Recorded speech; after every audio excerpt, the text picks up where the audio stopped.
Fortnite is being sued for being too addictive. The effects of video game addiction, including Fortnite, on the brains of children is particularly damaging in that when they are continually attached to their machines, they develop severe deficiencies in their ability to integrate the full spectrum of human emotions. So this is what Epic said. Parents can receive playtime reports that track the amount of time their child plays each week. We plan to fight this in court. This recent decision only allows the case to proceed. We believe the evidence will show that this case is meritless. And they're right.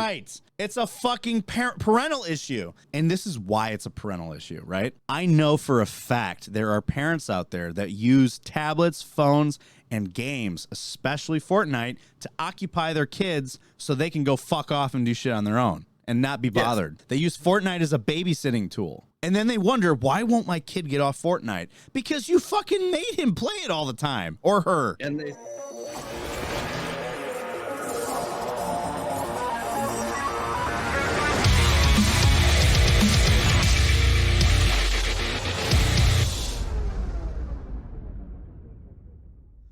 Welcome back for another episode of the Blacklisted Gaming Podcast, everybody. I'm joined with Doc. This is mostly because I forgot to message Nelson about recording. Wow. I'm gonna go fuck myself, I guess. Well, listen, it was a long weekend for me. I had to decompress a little bit because finals wrapped up and all that shit. So, are they graded yet? One of them is not actually. I got A's and B's, and I messaged my teacher. I was like, "Hey, man, what's up with the grade?" Like, it's nothing dating back to like October has been graded. So still nothing. And then the whole course disappeared from the Blackboard shell, which is where we look at our assignments and grades. And I was like, why is that one gone? And I emailed him. I'm like, hey, I was just trying to get an update, like what's going on with the grades. And he was like, I'm grading them now. I had to take it off Blackboard so I can do that. But an email will be pushed out when the grades are in. But he said, I'm confident that you did well, though. And I was it's like, comforting. Yeah, I mean, it is. You know, I was stressing about it, man, because I'm like, it was the one class that I wasn't confident that I do well in. And I just did what I could. I think we're all just impressed that you could get through any of the reading, ultimately. How did I know you were going to say that? How did I know that this was going to be something that you'd say? Because it's something that you always say. You know, because me and Nelson always mess with you. You're more predictable than a fucking Activision lawsuit. You know that? That's not true at all. Sure, it's not. Speaking of Activision lawsuit, guys, so I know that hashtag segue. The episode that I posted was pretty late, and that was because of school. So I fell behind on the edit and the posting and shit. And then the upload took a lot longer than I thought it would. The upload was supposed to be done Thursday, and it just kept uploading. And everything was running really fucking slow on last week. So the episode didn't go out until Friday, which is a day after the Game Awards. And yeah. So the Game Awards have come and gone. And I got to say, me and Nelson were pretty damn spot on with a lot of our predictions. And the Game Awards... My main prediction was correct, so I'm happy with that. Your what? My main prediction was correct, so I'm happy with that. What's that? That Elden Ring was probably going to win, and like the reasoning why God of War wasn't going to win. People were so fucking pissed about that, and like it's kind of funny because actually, and people were not pissed about it. There was like a TikTok that I saw that was like, you know, showing the God of War fans reacting to Elden Ring winning, and it was like the opening scene when Kratos kind of like smiles and nods his head at Atreus. Mm-hmm. So they showed that, and this guy was like, he was duetting it, saying he's like, dude, he's like, one thing that I can say is that yes, God of War fans react in a more positive way because we understand Elden Ring's a great game, and we all know that. Granted, we like. I think that both games definitely deserve that nomination. And it was in the air of who would win what, because God of War is fantastic. I honestly didn't like the story, but regardless, the performances were great. The gameplay was great. A lot of things about most of the game was great. It was like top tier. Elden Ring, same exact thing. So it was at that point, whoever wins game of the year is just a matter of speculation and opinion. It's not even about this game was better than the other. No, both were fantastic. It could have gone either way, honestly. So, but Elden Ring fans would have lost their fucking minds if God of War won. And I'm talking about hardcore Elden Ring fans that would say God of War is nothing. Because, like, I've been watching a lot of the... That's like a lot of Souls people. And it is a lot of, like, Souls... A lot of Souls people are just like that, man. And they... I see it on social media. A lot of the Soulsborne players will dog on other games that aren't Soulsborne.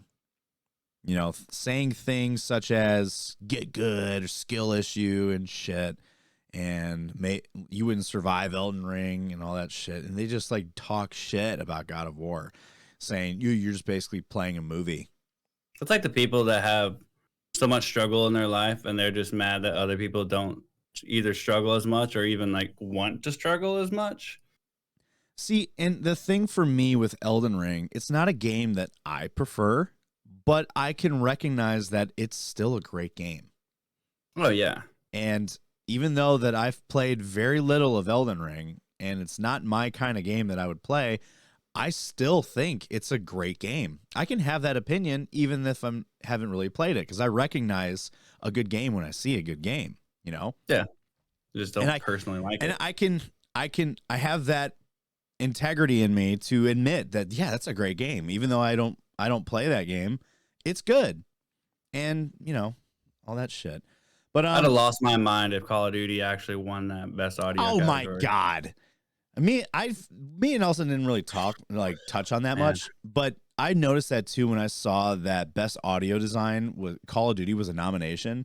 And couldn't sucked whose dick to get in that category.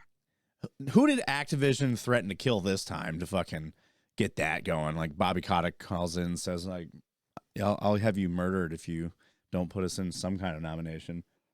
It's something. Somebody's dick it actually was nominated. Someone got jerked off. It was nominated for 2 categories: best multiplayer and best audio design. I mean, I'm not as upset about the multiplayer one. That's fine. That is what it is. I'm not either. And I was even thinking to myself, I understand why Call of Duty would be on best multiplayer, because it is one of the most popular, if not the most popular multiplayer game out there. Yeah. But the audio design? Fuck no. Yeah, get the fuck out of here. Dr. Disrespect would be losing his fucking mind. The other nominations, I think God of War was one of the nominees for that one too. I don't remember. We'll go over that. I just saw red after I saw Call of Duty on there. We'll go over it in a second. We have a lot of things to cover today before I get into a Destiny raid with Alicia. Sounds exciting. Huh? That sounds exciting. It is exciting. I love playing games with her, and I love that she'll play that game with me. I downloaded It Takes Two to play with stuff. It's a good game. You like it. Collaboration. We got it on the Switch, so we can play together. So, obviously, we were talking about the Game Awards, so you could be sure that there's going to be a Game Awards recap on this. And a lot of weird things happened during the Game Awards, I should say. One being the fact that the Game Awards is looking into claims that attendees were made to remove the pro-union pins they were wearing. Wonder who could have had any influence on that. Sounds like Schmactivision. But there's been an update to this article reporting on this, so we'll see what that was about. And if it's fucking true, that's going to be so stupid. I could 100% see this as true. The Game Awards was also interrupted by some fucking weird kid. And I want to play the video so that you can hear it. I might have to mute you for that so you don't fucking have reverb. But some kid got on stage when Elden Ring was announced as the game of the year. Spoiler alert, Elden Ring is game of the year. And this kid come walking up on stage with the developers, which is very strange. And nobody stopped him. Everyone thought he was part of the crew.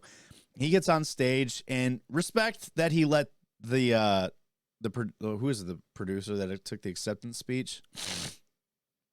So the guy that was doing the acceptance speech, there's a guy that did an acceptance speech for the game of the year, and as soon as he was done, this one kid just walks up saying that he would like to nominate this award to his newly reformed rabbi, Bill Clinton.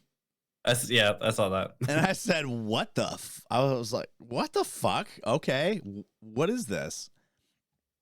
Apparently that kid got arrested after that. So we'll dive into that. He made a tweet afterwards too. Yeah, he did. And apparently that wasn't his first time doing something like this at an awards ceremony or some kind of convention. He did this at BlizzCon too. Who's security for this place? I don't know. We'll dive into that. That shit's fucking weird. Last week we talked about the potential of the FTC suing Microsoft over the Activision deal, and this week it came to fruition.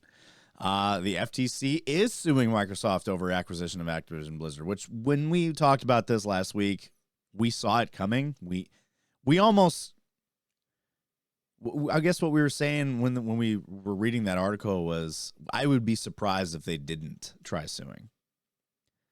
So they're being pushed by Sony too. Yeah, Sony is super, super butthurt about this acquisition because they think that if Activision is bought by Microsoft, that Sony is going to collapse. You know, not because they're doing it to themselves, you know, for their stupid business practices and dumb price increases, which there's none of that. How dare you say that? Yeah, I know. How dare I say that? How dare I think that Sony is being too fucking pushy on other things and doing bad business practices to where they become unpopular and they want to blame other people for it. This is like gaslighting on a fucking corporate level. Objection hearsay.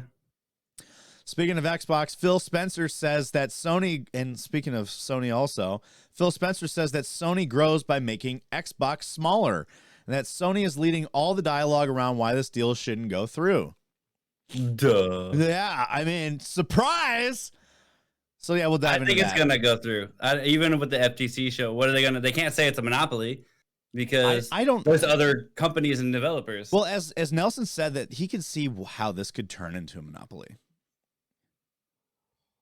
I mean, maybe in a long, but ultimately it's not though, because it's right as it stands. No, it's not, because with them allowing Activision to put their games on Sony's platform as well and not keep them exclusive, sure, they're holding off for the monopoly. And I think that's the only reason why they did that was because they know that they'll get sued hard for doing that. It's like, well, I mean, it's like if Verizon buys one of the smaller phone companies and AT&T's all up in arms about it, it's still not a monopoly because there's still AT&T and Verizon at the end of the day, regardless. You still have options. Yeah. Whether one is better than the other is entirely up to you or where you're at. Technically, even though we all know they kind of talk. Yeah, I know. So I think cell phone companies are almost worse than car dealerships. And I think internet companies are the worst. Yeah, they're both. Cell phone, any network company is just as bad as a car dealership or worse. Another they're all right next to each other. More Microsoft news is that Microsoft announced, and it's funny that I saw this article come across this week because I made a YouTube video talking about how a price increase is coming for Xbox, and it's going to start with, we're looking at games, Game Pass, and even consoles. And some dude was in my fucking comments section saying, I'm just projecting. There's no evidence to base this. And then look what fucking happened. Microsoft is raising the prices on new first-party games built for Xbox Series X and S to $70.23.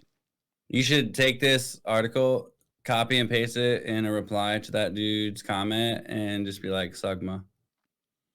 I know, yeah, I should copy and paste it and be like, oh, you mean this? Is this you know, you want to talk shit about this kind of thing to me? Like, I'm not telling you things to just, people think that I try to mislead them with shit, and the truth is, no, I'm not. It's, you know, this is what it is. But whatever. Another lawsuit is that Fortnite is being sued for being too addictive. It's like saying video games cause violence. Did you see the TikTok I sent you of the kid looking at the chick dancing? And then the guy stitched it and he said, and this is the day that Timmy realized that maybe Fortnite isn't the only thing worth living for. It's very true. Yeah, when you see titties for the first time and you're just like, you know what? I think coming is more of a priority here. But unless you're getting your fix, and then you can just turn it down for games too. I remember doing that in San Diego. As soon as you get older, like you realize Sex is great and all, but video games are life. I'm just kidding, babe. I'm just kidding. And she's not down here. Sex is great.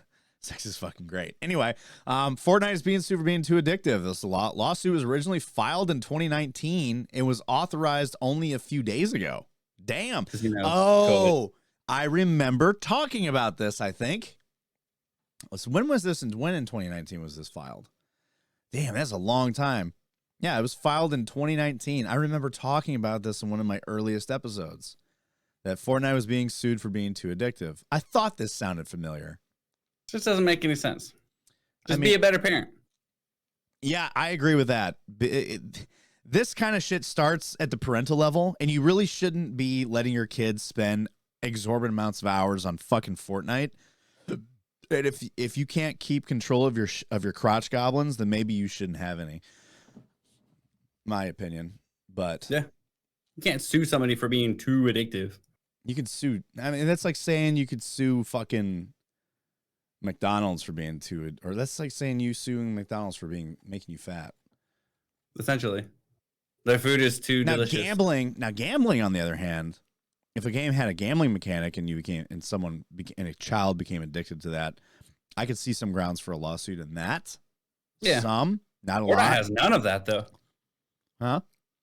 Fortnite doesn't have any of that though. No, they don't. They don't. It's only that not even like questionable shit that like toes the line. The game, they don't have nothing. They have nothing. The gameplay is what is addicting, which I don't even understand why. I played Fortnite several times and I did not enjoy it. I thought that's the same as any battle royale. It's at the time it was Fortnite and PUBG that were the only battle royale games out, and I don't know, I wasn't feeling it. Battle royale. I actually looked into like why battle royales are so popular and like why they continue to be like such a huge thing. The changing in gameplay per session or some shit like that makes it more.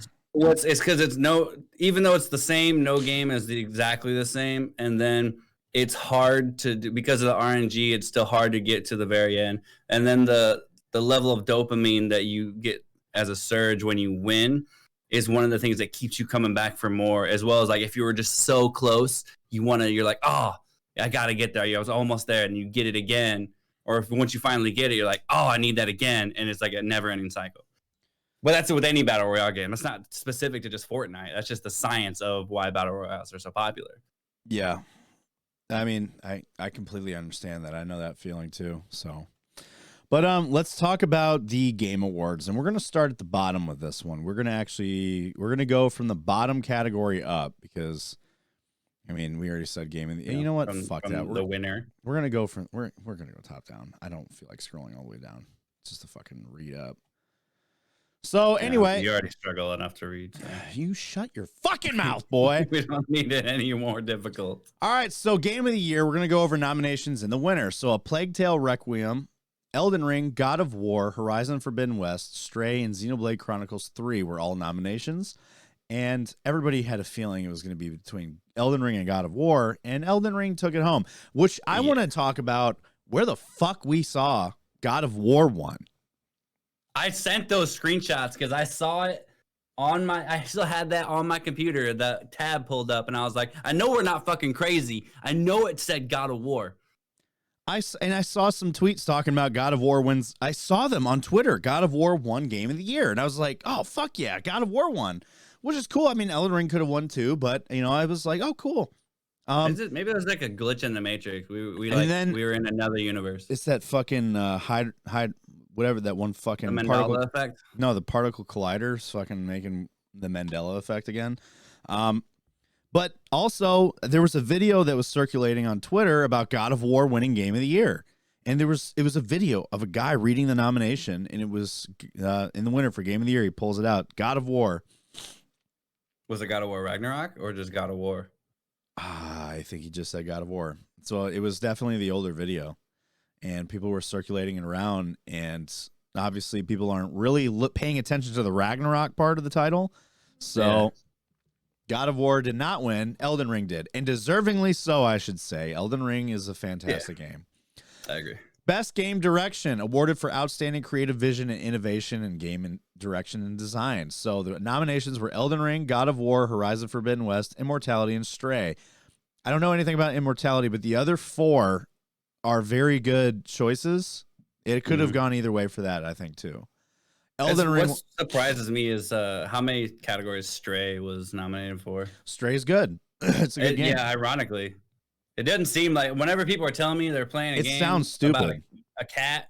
You're just going about and like you are the cat. And it sounds, I was like, that's the stupidest thing I've ever heard of. I almost thought it was like a simulation game. No, I agree. It sounded stupid, but when I was watching it, I was like, this actually looks pretty good. But Elden Ring won best game direction. So best narrative, we had A Plague Tale: Requiem, Elden Ring, God of War: Ragnarok, Horizon Forbidden West, and Immortality. And God of War won that one, which I had a feeling it would, because of all of these. The stronger narrative was God of War. Horizon Forbidden West, I heard a lot of people saying the story wasn't nearly as good, even though I don't think the story for God of War was as good as it should have been. But yeah. So best art direction, we had Elden Ring, God of War, Horizon Forbidden West, Scorn, and Stray. So this is the only category that Scorn was ever nominated for. And I can only see that because it's different. If you've seen any of the footage, did you ever see the footage, like the game clip of the guy? He's in some kind of harness, and he's just got muscle and meat. There's no skin on him, and then this thing comes out of the ground and just fucking sucks his dick into it. Definitely not. I'll have to show it to you, but it's basically, it's very gory and weird. So, our TikTok feeds are vastly different. But Elden Ring won that one, and I can see why. Elden Ring's world is incredible looking. Yeah. Best score and music. So we had I'm not going to name these people. I'm just going to name the games it came from. A Plague Tale, Elden Ring, God of War, Ragnarok, Metal Hellslinger, and I don't know who the last person is. But Bear McCreary won for God of War. And it's funny because I listen to a lot of musical scores and shit, and like Norse music and Celtic music. I know who Bear McCreary is. And he did the album for the first God of War game, too. And he won. God of War Ragnarok won best music. Which it really, like, God of War music is... It is very good. It's so good, especially when you're in a combat sequence, and that fucking God of War theme comes on and you're fucking axing things, especially a boss, and it's an epic fight, and that score comes on, you can't help but feel like yes when you're fighting shit. What's that extraction game that Nelson always wanted us to play? Hunt Showdown. Zombies. Hunt Showdown, yes. The humming music that's in the beginning of that and the menus kind of reminds me of like how good the Ragnarok music is. Really? Because I could listen to that hum of Hunt Showdown all day. It's so good. I'll have to listen to that. Best audio design, which is one of the things that Call of Duty was nominated for. So recognizing best in-game audio and sound design. It's funny that this got nominated because everyone bitches about the audio in that game. So I have said, like, other than the gun sounds, everything else, audio tracking is so shit in Call of Duty. That has to be the only thing that they're referring to in this nomination is the gun sounds. That has to be, because nothing else. You can't hear footsteps. Everything sucks. Audio sucks, and people are either too loud or too quiet. Stupid. So you got Call of Duty for some reason, Elden Ring, God of War, Gran Turismo 7, and Horizon Forbidden West. Now, Gran Turismo I can see being on here because it's a racing simulator, so the audio would be really good. But God of War Ragnarok won this one. Is that the one? I might be thinking of Forza, but is it? It's either this one or Forza where they actually went out and took real footage and pictures of where one. They both did it. They've both done it. It's okay. Forza is basically Xbox and Microsoft, or Forza is Microsoft's version of Gran Turismo. So they pretty much compete each other for racing. Best performance. Now this one, honestly, in my opinion, was a no-brainer. So you had Ashley Birch from Horizon Forbidden West. You had Charlotte McBurney from A Plague Tale. Christopher Judge from God of War. He's the voice of Kratos. Manon Gage from Immortality. And Sonny Suljic from God of War. He's Atreus. And Christopher Judge won this one. And his even his performance in the last one was fucking great. That's perfect.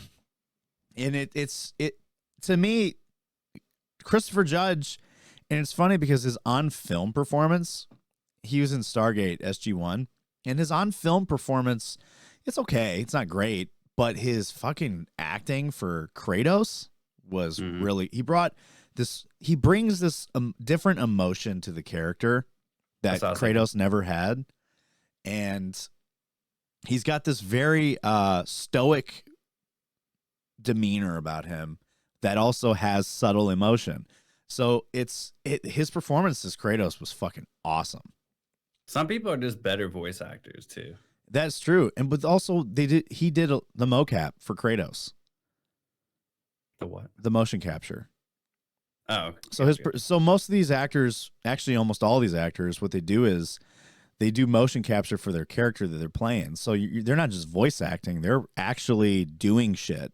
And they got the weird green screen suits with the sensors. They got the face dots, and then the camera that tracks their face emotions and shit. So, games for impact, for a thought-provoking game with a pro-social meaning or message. What does that even mean? Social justice shit. Oh, God. So you got a Memoir Blue, A Dusk Falls, Citizen Sleeper. I don't know any of these fucking games, and this is probably why, because they were geared towards this. Dusk Falls won that one. I don't know who you are, but congratulations. Best ongoing game. Now, hold on, what is I was a teenage exo colonist. I don't know. I don't even know what that means. So best that ongoing. Makes me think of a colonist with an exo suit. That's I don't know either. So best ongoing game. So you had, these were the nominations. You had Apex, Destiny 2, Final Fantasy 14 Online, Fortnite, and Genshin Impact. And I honestly thought this would be either between Final Fantasy 14 and Genshin Impact. And the only reason why I say this is because Destiny 2, yes, has been going on since 2017. However, since playing it more, it's still popular, but they have very shitty fucking business practices since going free to play. The game is 100% pay to win now, in a way.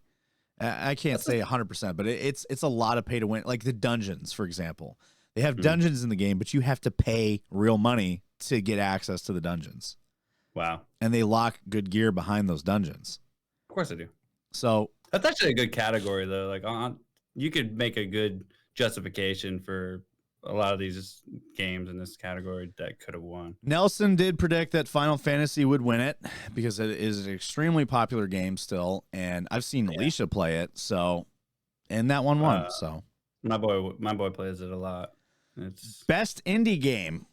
So we had Cult of the Lamb, Neon White, Sifu, Stray, and Tunic. Now we knew Stray was going to win this. Yeah, one. Stray 100% was going to win that one. Best debut indie game, Stray won that one too. Of course. Vampire Survivors, which is so Vampire Survivors is actually a vampire masquerade, but multiplayer. So best mobile game. I'm so happy to see that Diablo Immortal didn't win this. I knew it fucking wouldn't. I actually thought Genshin Impact would win that one. I didn't even know that was a mobile game. It is. So for best games play, so Marvel Snap won that one. I don't know what oh, is that I've been seeing a lot of things about it recently. What is Marvel Snap? It's a new game. I've seen a couple, like Angry Cops has done, I think, a ad for it on one of his videos. I've seen it a couple of times on some YouTube videos I watch, and it looks intriguing. I only play one mobile game, and it's a Marvel game at that, but I try to stay away from mobile games because they're just so microtransaction-y. And I truly believe that mobile games is the reason, is what started the downfall of gaming and into the current system that we have. Now, this category, I actually thought this would be either Final Fantasy or No Man's Sky. I'm surprised it's not No Man's Sky. I am a little bit too, but also not, because Final Fantasy 14 is actually really good about its community support. I was surprised to see Destiny 2 on there, because they and the community have had a lot of tension recently in the last year, especially because the way they've been You know, sunsetting gear, making gear that you've earned in previous fucking expansions not usable anymore, and all that other stuff. And basically every year they have an expansion that comes out that costs full price. And I'm talking $60 for $40 to $60 for the DLC. And then you have the season pass that you have to pay for. And then you have the dungeons to pay for. And then you have the Eververse store to pay for. And all these, they monetize so much in that game. It's fucking sickening. So seeing Destiny 2 on there, I was like, that's not going to win. No Man's Sky, I think I mean, I don't know. No Man's Sky does have really good community support. I can't say if it's best, but I don't know. I think it is. Because everything that they put out, like they're 100% transparent with everything that they're doing. They even came out with... And all their content is free. Yeah, and they said that it's going to remain free too, and that they're going to continue creating updates until there's no interest in No Man's Sky, really. Which I don't really see happening. I mean, the player base for No Man's Sky probably isn't what Final Fantasy is, and that might be why it won. It could be, yeah. So best VR AR game, Moss Book 2 winner. I don't know any of this except for Among Us VR was on there. Get the fuck out of here. I don't know. Innovation and accessibility. I was actually surprised. Well, no, I told Nelson why God of War was definitely on here. So recognizing software and or hardware that is pushing the medium forward, adding features, technology, and content to help games be played and enjoyed on an even wider audience. So you have As Dusk Falls, God of War, Return to Monkey Island, Last of Us Part 1, and The Quarry.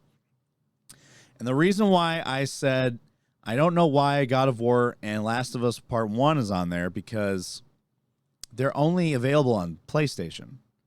Mm-hmm. But I was saying it in this aspect of how it performs on current and last gen consoles. So there's a lot of games that come out for next gen console that only perform well on next gen and absolutely cannot hold up on previous gen. God of War Ragnarok, however, does perform well with some bugs on, not very many, on even PlayStation PS4 Pro. Last of Us Part 1, on the other hand, which I don't know if this is this has got to be the remake they're talking about here. More likely. That one did not perform well on fucking PS4 Pro. God of War, even though it makes your PS4 sound like a plane taking off, it still plays and it runs pretty smooth. Best action game. Bayonetta's ass. So we got Bayonetta 3, who won. Call of Duty, Modern Warfare 2, Neon White, Sifu, and Teenage Mutant Ninja Turtles. Call of Duty should not have been on there. I feel like they just shoehorn these fucking Call of Duty into things. I mean, I guess it is kind of action. It's like a Michael Bay movie for the campaign. I hate it. Like, I mean, I can kind of see that. I hate it. I can see where it came from. Because of all the cutscenes, it's very actiony. So Bayonetta won that one. So best action adventure game. Oh, wow. Okay. So best action adventure game combining combat with traversal and puzzle solving. So you have A Plague Tale, God of War, Horizon Forbidden West, Stray, and Tunic. God of War won this, but I want to touch on a controversial topic about God of War and their puzzles and how Atreus will spoil the fucking puzzles for you. Yeah, he'll give you those little fucking hints. I learned to ignore it, so it didn't bother me much, but it is troublesome for a lot of people because they're just like, Atreus is fucking spoiling the puzzles for me. I hated it because even when you try to do something, he's like, I don't think we're ready for that yet. I'm like, shut the fuck up, Atreus. Let me figure that shit out. I know. Best RPG, you had Elden Ring, Live Alive, Pokemon Legends, Triangle Strategy, and Xenoblade Chronicles 3, and Elden Ring won that one. I can understand. Best fighting game. Part of me is kind of bothered that we just pronounced the same word two different ways. Welcome to the English language, bro. So best fighting game, Multiverses won this, which I had a feeling it would because I don't know any of these other games. Multiverses was the most popular one. Yeah, no, I got nothing. So best family game, we have Kirby: The Forgotten Land, Lego Star Wars, Mario, Rabbids Sparks of Hope, Nintendo Switch Sports, and Splatoon 3. I kind of thought Lego Star Wars would win that. I was thinking the same thing. And Kirby won it, but then again, it is Kirby, so. Best sports racing game, we had F1 2022, FIFA 23, NBA 2K23, Gran Turismo 7, and Ollie Ollie World. Gran Turismo won, which I'm not surprised because FIFA and NBA are fucking basically slot machines that have a sport game in it. If FIFA or NBA would have won, I'd have fucking lost my mind because it's the same fucking game every year. I know. Best sim strategy game. So you had Dune, Spice Wars, Mario, Rabbids Sparks of Hope, Total War, Warhammer 3, 2 Point Campus, and Victoria 3. We didn't really make a prediction on that one, but we did. We said Mario because it's Mario. Oh, look, another fucking Call of Duty. I mean, this one makes sense, though. Best multiplayer game. You had Call of Duty, Multiverses, Overwatch 2, Splatoon 3, and Teenage Mutant Ninja Turtles. I thought Overwatch 2 might have won that. But Splatoon 3 won that. I was thinking I was honestly thinking either Multiverses or Call of Duty would have won it. I thought maybe Overwatch would. Best content creator of the year, it was Ludwig, and that was honestly because I don't know who the fuck anybody else is. Same. And that's how I figured he was probably going to win because everyone knows, not everyone, but a lot of people will know who Ludwig is, and the rest of these people, I have no idea. They could be great content creators. They have to be good content creators to even be nominated, but I mean, Ludwig. I'm surprised Tim's not on there, honestly. Yeah, me too.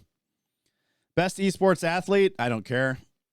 Yeah, athlete. Best esports coach, I don't care. Best esports event, 2020. Wait, that's because of all the nerds. 2022 League of Legends World Championship. It's always the winner. What? Wait, I thought Rocket League was on there. I thought Rocket. No, League of Legends is like one of the first ones that ever filled an arena of nerds really? Together. Yeah, and it's like one of the biggest ones in the world that people will go to. I wasn't really paying attention to the nominees. I just saw Valorant, and I kind of just assumed Valorant would win.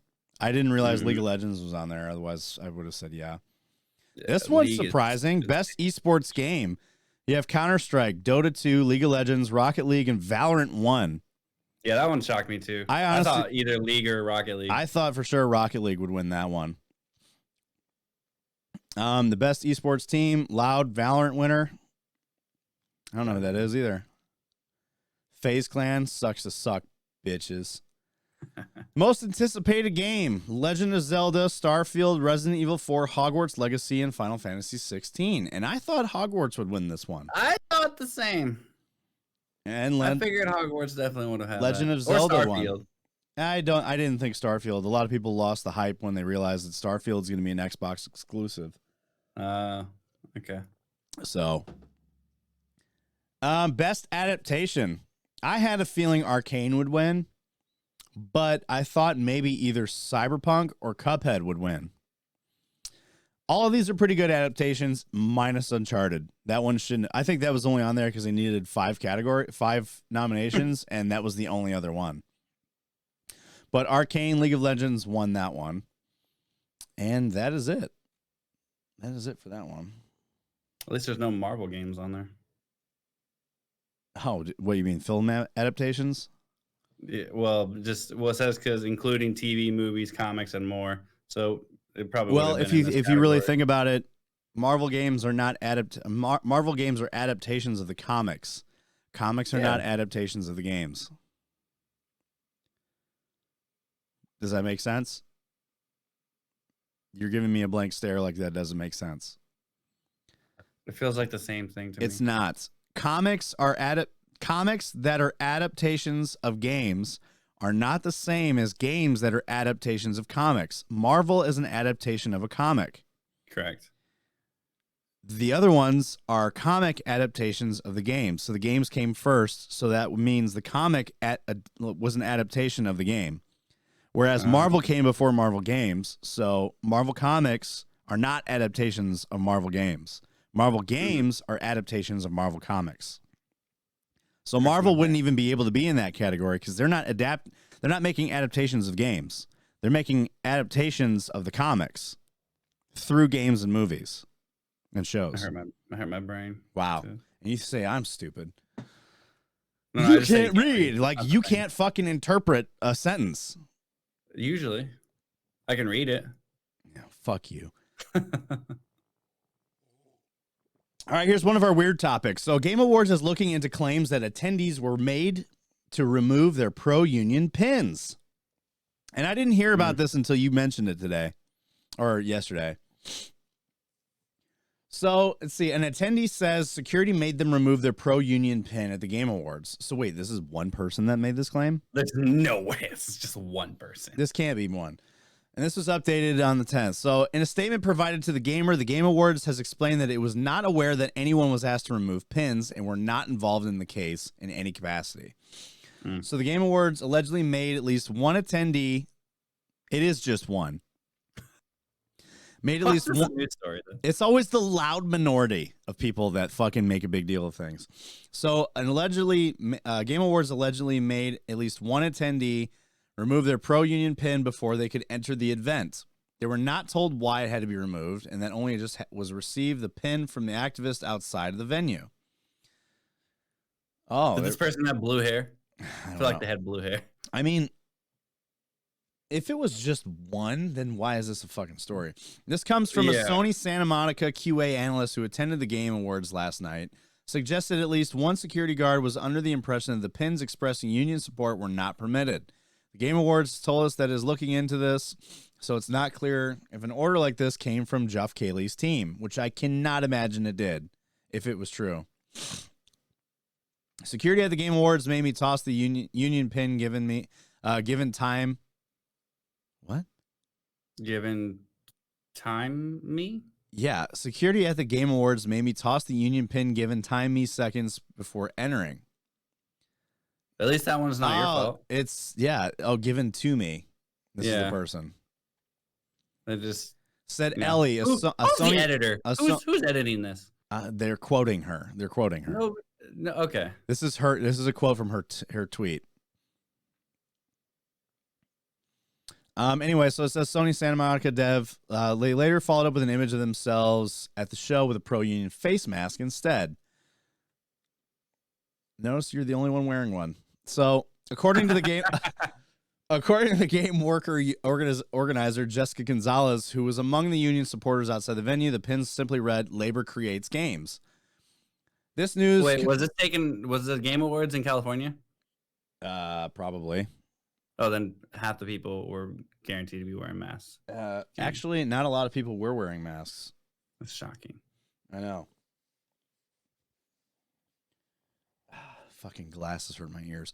This news comes to security. The Game Awards also come under fire for being too lax on other areas, as a stage invader was able to crash From Software's acceptance speech for Elden Ring's Game of the Year win. Simply walking up on stage alongside developers, a teenager was able to get the microphone before Geoff Keighley came back to stage, nominating Reformed Orthodox Rabbi Bill Clinton.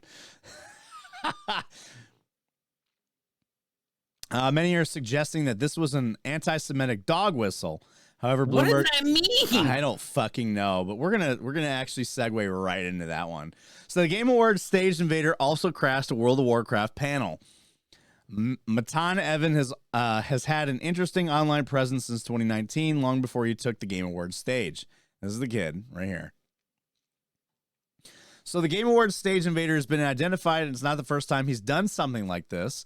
Matan Evan, who already had a sizable online following before interrupting the Game Awards show, also crashed a World of Warcraft event in 2019, protesting against the oppression and police brutality in Hong Kong, which around that time was a pretty popular thing that people were doing out of protest, which I can kind of understand that one, because Blizzard was actively suppressing people supporting Hong Kong. What? Blizzard suppressing people? Yeah, I know. Crazy. Unheard of. Never heard of that. I don't believe that. But he also acknowledged the Game Awards event on his Twitter account, saying that more information will be released soon. He is yet to explain why he decided to interrupt From Software's acceptance speech, even amid speculation that what he said was fueled by anti-Semitism. So, What? Matan Evan interrupted the World of Warcraft event in 2019. In a video from the Q&A, he can be heard shouting, "Free Hong Kong," likely in reference to Blizzard's treatment of a professional Hearthstone player who was reprimanded for saying this in a post-match interview. I remember that. We talked about that. Yeah, maybe it was us. Hang on, let's in 2019. Hang on, don't talk for a second. I gotta you're gonna be echoing if you do. Hey there. My name's Laurentium. So anyway, the identity of the mysterious jailer being unknown and somewhat a new figure in Warcraft Low. He's just going at him back there. There be a character we know is connected. You go question me? Yeah. Free Hong Kong. Sounds good. All right. Sounds good. All right. Sorry about that. I like how we gave him an opportunity. You got a question? Yeah, free Hong Kong. All right, sounds good. Free Hong Kong. Oh, okay, sounds good. Let's see. As much of Evan's online activity until 21 pertains to his support of pro-democracy protesters in Hong Kong. He even appeared on the far-right InfoWars in 2020, fucking with Alex Jones. Water's turning the frogs gay. In relation to this, sharing that he also disrupted the NBA game with his message. During the clip, the host repeatedly shares anti-Black Lives Matter sentiments and anti-left conspiracy theories, although it's not known if Evan agrees with them. All right. How old is this kid again? This kid doesn't even know half the time what he's probably saying. I don't know either, man. Hang on. He's barely old enough to know how to do his own research. You know what? I'm going to change something real quick. I'm going to pause. All right. So I got you on here too now, and the game and the audio output to this. No wonder why it was causing me issues. All right, so action. So here we go. Is Matan Evan, and I'll be honest, Matan, I've kind of not been following you as much lately ever since I got the Twitter ban. But I know you haven't stopped doing your broadcast. So before we get into the latest news about the latest censorship, just real quick, tell people about how you came to this point of fighting for Hong Kong freedom on social media, how it began, and what you've been up to. I believe you've done hundreds of broadcasts now, almost daily. Are you watching this too? The Hong Kong protests and the oppression by the Chinese communists. So, Matan Evan, just kind of reintroduce yourself to my audience. Tell us about so your this kid is now like he's on InfoWars. InfoWars. This isn't Alex. So a clip of me actually went viral, I think last year in October or November. And seen that? Hold up a Chinese flag that says China owns. This is very long. I'm not going to talk about it anymore. I'm not going to play it anymore. However, as we all saw last night, his statement at the Game Awards was nothing like any of his previous messages. After simply walking on stage with the FromSoft team as they collected their Game of the Year award for Elden Ring, even was able to grab the microphone and say, "I want to thank everyone and say that I think I want to nominate this award to my Reformed Orthodox Rabbi Bill Clinton." He's like the video game Greta Thunberg. Kinda. All right, so I'm going to be playing the video of this whole fucking thing. Thank you so much. Thank you. He's just standing back there. Hey, Matan. Real quick, I want to thank everybody and say that I think I want to nominate this award to my Reformed Orthodox Rabbi Bill Clinton. Thank you, everybody. Thank you. Where'd that accent come from? Huh? Where'd that accent come from? That's, you know what? A lot of people were asking this. Like, where does this, he doesn't even have an accent in anything else. But he, for some reason here, does. Has he been indoctrinated by somebody? Dude, no one knows. No one knows where this came from. This accent is completely new. And he's had an online presence for a while. And out of nowhere, he has this weird fucking French-like accent where it's like, okay, where did that come from? You know? So it's like, it's weird as fuck. It's super weird. So while his latest statement was initially taken as a joke Many later theorized that it could have been an anti-Semitic dog whistle. I don't know what that means, especially given to the recent rise in anti-Semitism, largely caused by Kanye West's repeated racism against Jewish people and his vocal support of Nazism. There's a lot more to that too. What? There's a lot more to that too. I know. People are taking. He's been manic and off of his medication for one, and they're taking his statements as if they're concrete, which isn't fair to. Here's one thing I gotta say. And this is the only thing I'm going to really say about this whole thing. The things that he was saying are fucking horrible and stupid. Yeah.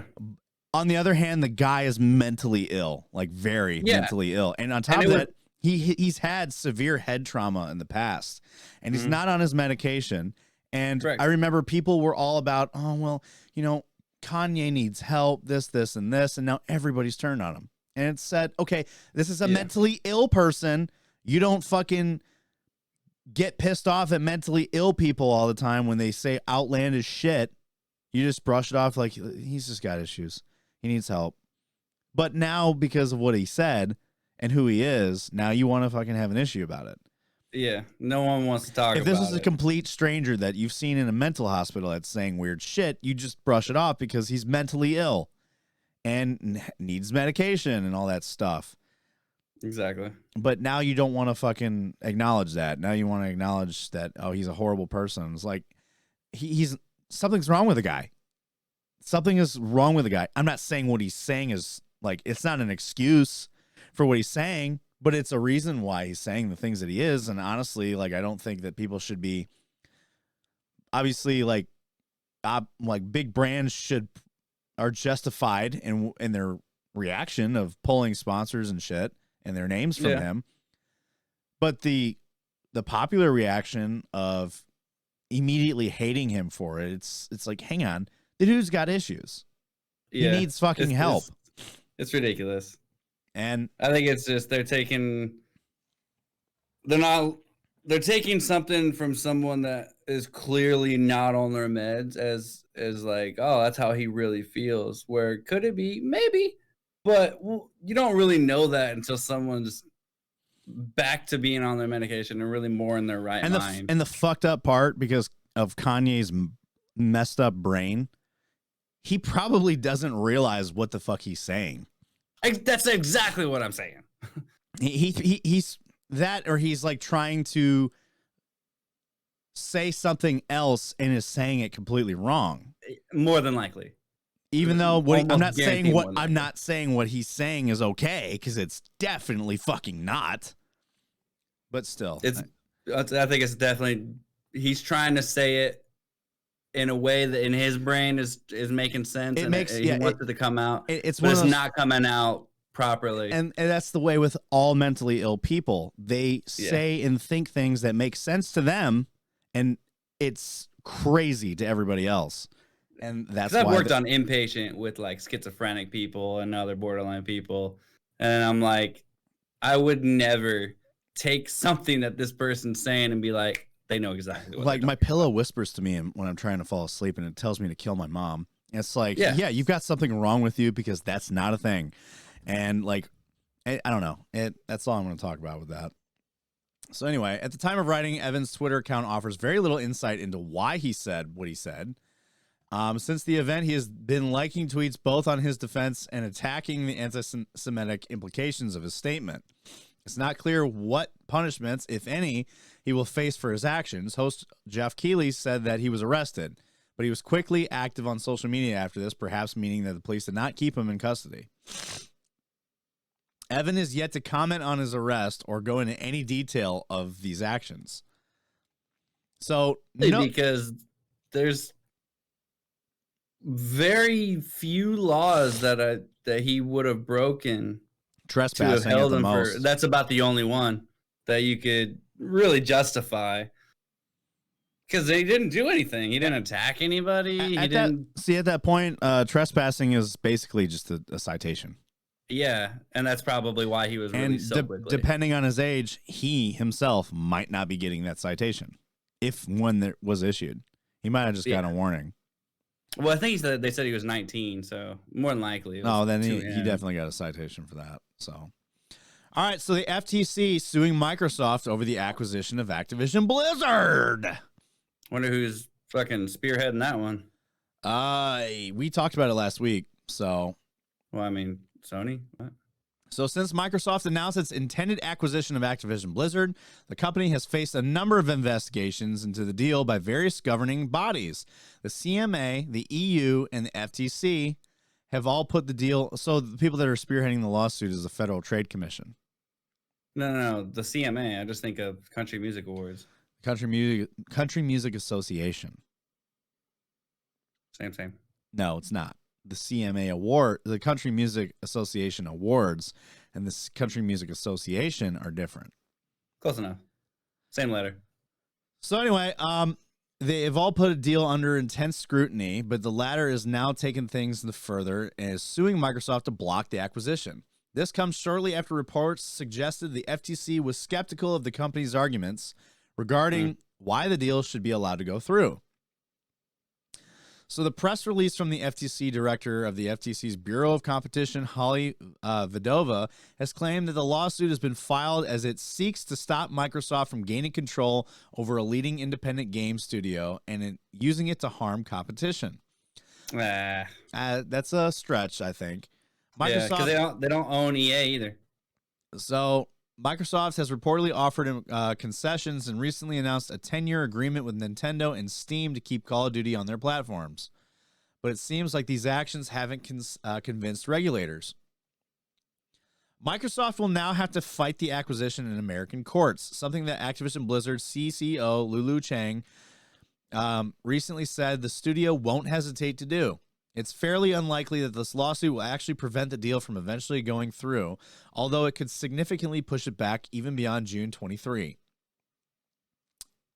This sounds exactly like the article that I fucking read. Yeah. It's not. It's a different article. This is the exact same thing I said last week. According to recent reports, Activision Blizzard CEO Bobby the Cut Kotick has also reportedly assured staff the deal will close despite the lawsuit. I wonder what Bobby says. Bobby Kotick messaged to Activision. Oh, you can't do it yourself, Bobby? What's wrong, Bobby? You can't put a tweet out on your own because you know people are gonna shit all over your Twitter posts. You fucking cocksucker. Anyway, Bobby Kotick messaged to Activision Blizzard employees. This sounds alarming, so I want to reinforce my confidence that the deal will close. We believe these arguments will win despite a regulatory environment focused on ideology and misconceptions about the tech industry. Thanks, Bobby. Thanks for that clarification, bro. So Clarification, yes. This will likely just be another hurdle for Microsoft to get the deal over the line, albeit a fairly large one. The company has been doing its best to convince the FTC that the Activision Blizzard acquisition isn't a bad thing, going so far as to claim its exclusives aren't as good as Sony's, and that Elder Scrolls 4 or Elder Scrolls 5 is just a mid-sized game. 6. Elder Scrolls 6 is just a mid-sized game. What does that mean? I don't know. Probably it's a niche thing. It's a fucking Elder Scrolls game. Despite its best efforts, it looks like the deal will be going to court after all. I think it's still going to go through.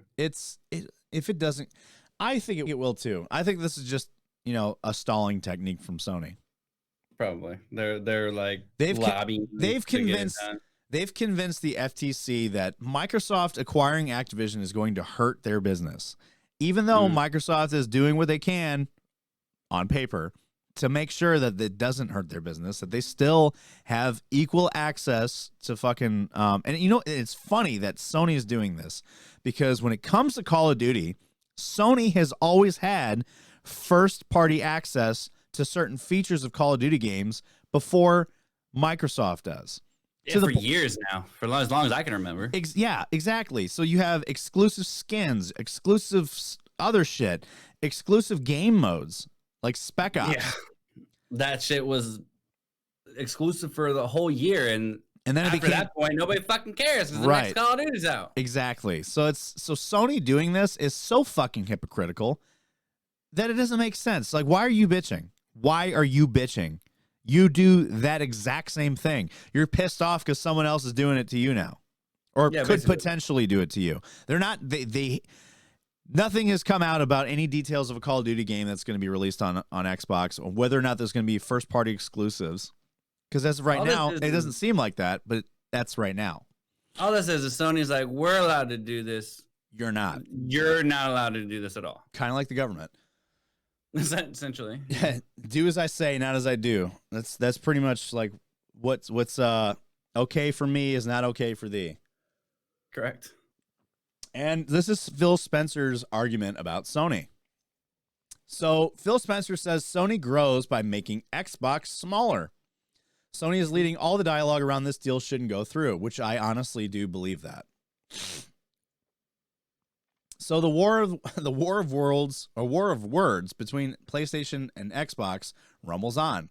What's really a war of words is Brock reading these articles. I hate you so much. At stake is the biggest merger ever seen in video games. Microsoft proposed acquisition of Call of Duty maker Activision Blizzard. Sony is firmly opposed on the deal and has made sure its case is heard by regulators in the UK, EU, and US. Now, in the latest skirmish, the boss of Xbox Gaming has some choice words over PlayStation's objections. Microsoft Gaming CEO Phil Spencer was on the Second Request podcast, where he seemed a little looser with his tongue as he spoke up about the one major opposer to the Microsoft Activision deal.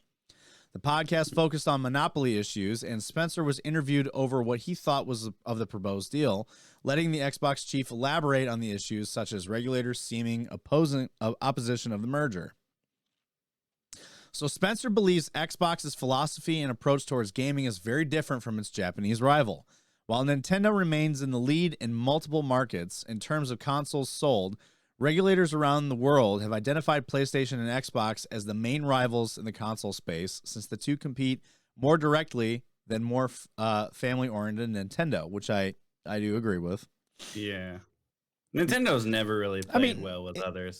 No, not even just that, but a lot of Nintendo's titles are very niche to Nintendo. Yeah. You know, so it's like Nintendo has Nintendo games. No one else has Nintendo games, but Nintendo can also have other people's games. Sometimes, if it'll work. Yeah. So Spencer says that Sony is trying to protect its dominance on the console, and the way they grow it is by making Xbox smaller. Were Spencer's most arresting words. He continued by saying that Sony has a very different view of the industry than we do. They don't ship their games day and date on PC. They don't put their games into their subscription when they launch their games, he continued, which is true. This comes at a time when Microsoft and Activision Blizzard face serious opposition to their merger from the U.S. Federal Trade Commission. The market regulator is suing the parties over the proposed acquisition and believes the deal would suppress competitors, while Sony has been making its case to these watchdogs. Sony is leading all of the dialogue around why this deal shouldn't go through to protect its dominant position on consoles. Spencer said, the thing they grab onto is Call of Duty. It really is. It really is. It's the main thing. It's the main argument. They don't even give a fuck about Bethesda titles. They don't give a fuck about Blizzard and like World of Warcraft or fucking or Wolfenstein or Doom or Elder Scrolls or Starfield. They only give a fuck about Call of Duty because Call of Duty is the biggest first-person shooter right now. Yeah. So the largest console maker in the world is raising an objection about the one franchise we've said will continue to ship on the platform. It's a deal that benefits customers through choice and access, Spencer argued, which if he's true to his word about keeping Call of Duty on Sony, on PlayStations, then and the thing is, I think Sony's like, we don't believe you. Yeah, clearly. But they'd also be stupid not to. I mean, I will say this. Microsoft has gone back on their word on a lot of things. Just business wise, would be stupid not to. It would be corporate suicide if they did that. That's the only reason why I think that they wouldn't do it, is because even though Nelson says he doesn't trust Microsoft and their whole claim that they're going to keep Call of Duty on, on both platforms. Yeah, I can understand like where he's coming from. I do. They're going to do something to where like they're going to switch it up to where the Xbox is going to have like some type of exclusives within Call of Duty that Sony's always had. And this 10-year deal that they proposed to Sony about keeping the game on their platform is an extension from what it was now, which was 5 years. Yeah. It's going to be reversed. So instead of Sony having like Spec Ops for a year before everybody else, it's actually going to be Xbox having Spec Ops for a year before everybody else. That's the only thing that I see. I kind of don't think they do that. Because that's what I see happening now. Because they saw Think how of all the money they would lose. If it wasn't on Sony. Right. They would lose a fucking ton of money. Like, people would stop playing it because of that. Like billions. They would lose billions of dollars. It would be a very terrible investment if they did that, if they made an exclusive out of it. So, Xbox gaming boss has reportedly said that it intends to keep Call of Duty on other platforms and has offered Sony 10-year deals to keep the popular shooter on PlayStation, while also emphasizing that the merger is also about Activision Blizzard King, which is their, Candy Crush and shit. Revealing how important Microsoft considers the mobile gaming space. Meanwhile, the proposed merger remains up in the air as the UK, US, and EU regulators continue to closely scrutinize the deal. And like we've said before, we're kind of we're circling back to it. I don't think Microsoft is ever going to make Call of Duty exclusive. It would be stupid for them to do that. It's too much. When you have such a large franchise like that makes so much money, you can't just take it away from a platform after it's never been a specific exclusive. I can only see features. That's the only thing I can see, because technically PlayStation still has that somewhat exclusion. Like, I can see Xbox only skin, like how PlayStation has right now. Like stupid shit like that. I can 100% see. Did you even notice that Phil Spencer pretty much said that Sony has better exclusives than Xbox does? The fuck? And you didn't see that in that article? No. Oh, let me go back to it. When it pertains to Call of Duty? No, when it pertains to Sony's bitching about here, let me reopen that. When it comes to Sony bitching about fucking like exclusive titles? Yeah, hang on, let me hang on a second. I think that's pretty easily debatable. Let me go to it real quick. Because I mean, just off the rip, you got God of War, you got Last of Us, Spider-Man. I'm gonna try to find this again. Hang on, I'm fighting through ads right now. It's a never-ending thing. I know these ads are gigantic and they are a bitch. Yeah, it was in this fucking in this article. Let me find it. Let me see. I'm scrolling through. Well, while Brock is looking for that, how about you like the video and subscribe to the video. To the channel?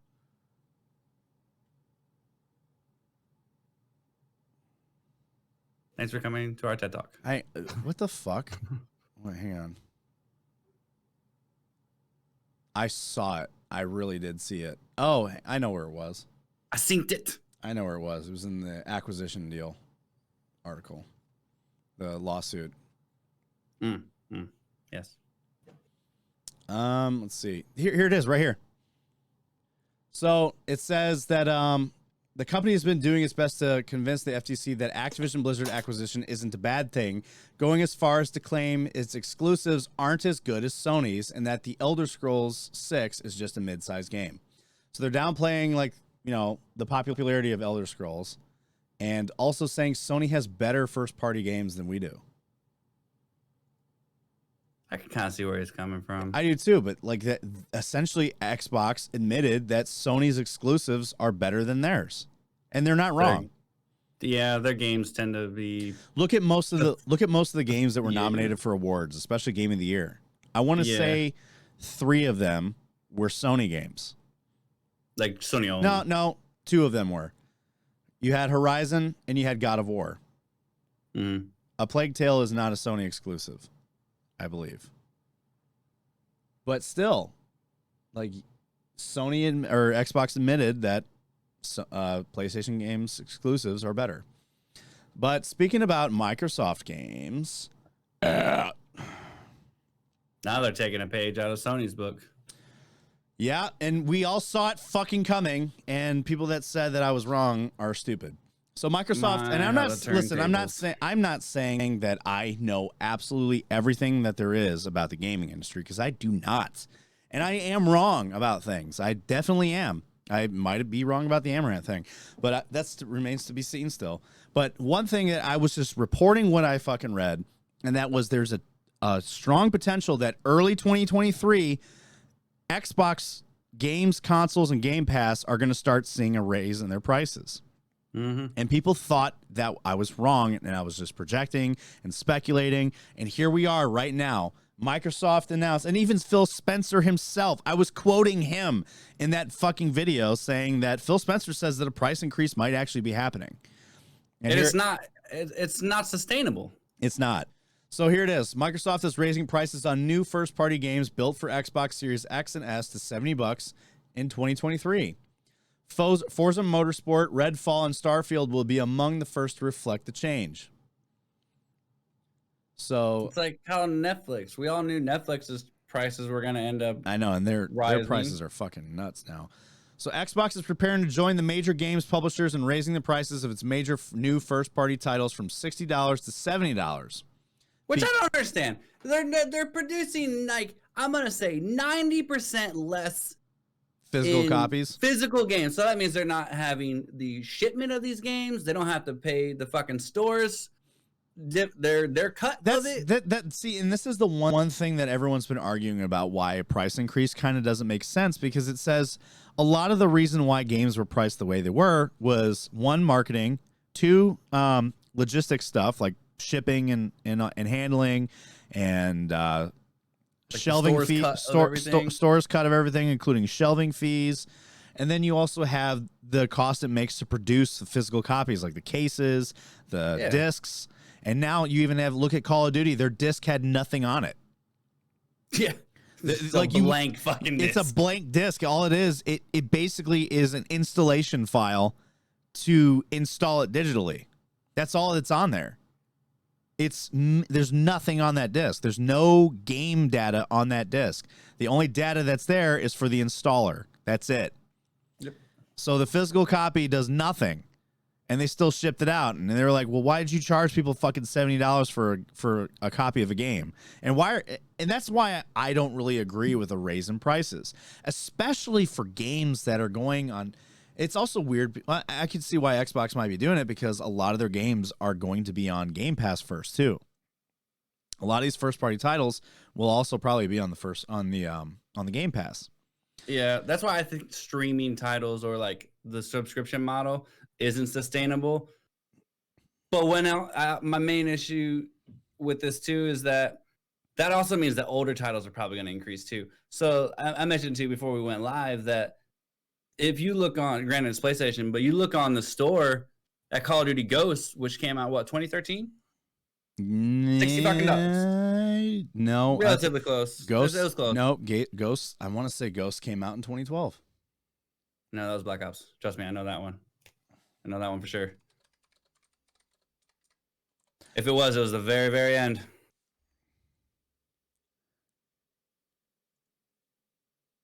Because I consider the game the year that it's really out instead of like when it comes out. Oh no, 2024 or 2014. 2014. God damn, I thought it was March 25th, 2014. I remember playing it on duty. What the fuck? I was on staff duty. I was on 24-hour duty, so it was at night when no one was there. I'm so. What was after Black Ops, wasn't it? Black Ops what? It was after Black Ops 2. And before Black Ops 3. Yes. Well, yeah, Black Ops 3 came like 2 games after. Anyways.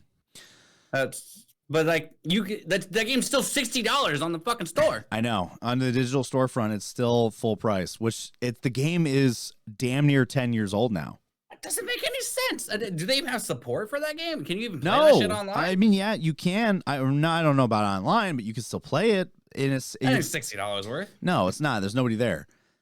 So back to the article. Beginning in 2023, games built for Xbox Series X and S, including Forza, Redfall, and Starfield, will cost $70 at launch, While Xbox has noted that regional pricing may differ, it is not yet given specifics for other countries. I hate it at $69.99. Like, just give it another fucking penny. I know. This price reflects the content, scale, and technical complexity of these titles. And a Microsoft spokesperson told IGN, as with all games developed by our teams at Xbox, they will also be available with Game Pass the same day they launch. So why are you charging that? If they're going on Game Pass, why are you charging? No one's going to want to fucking just buy it.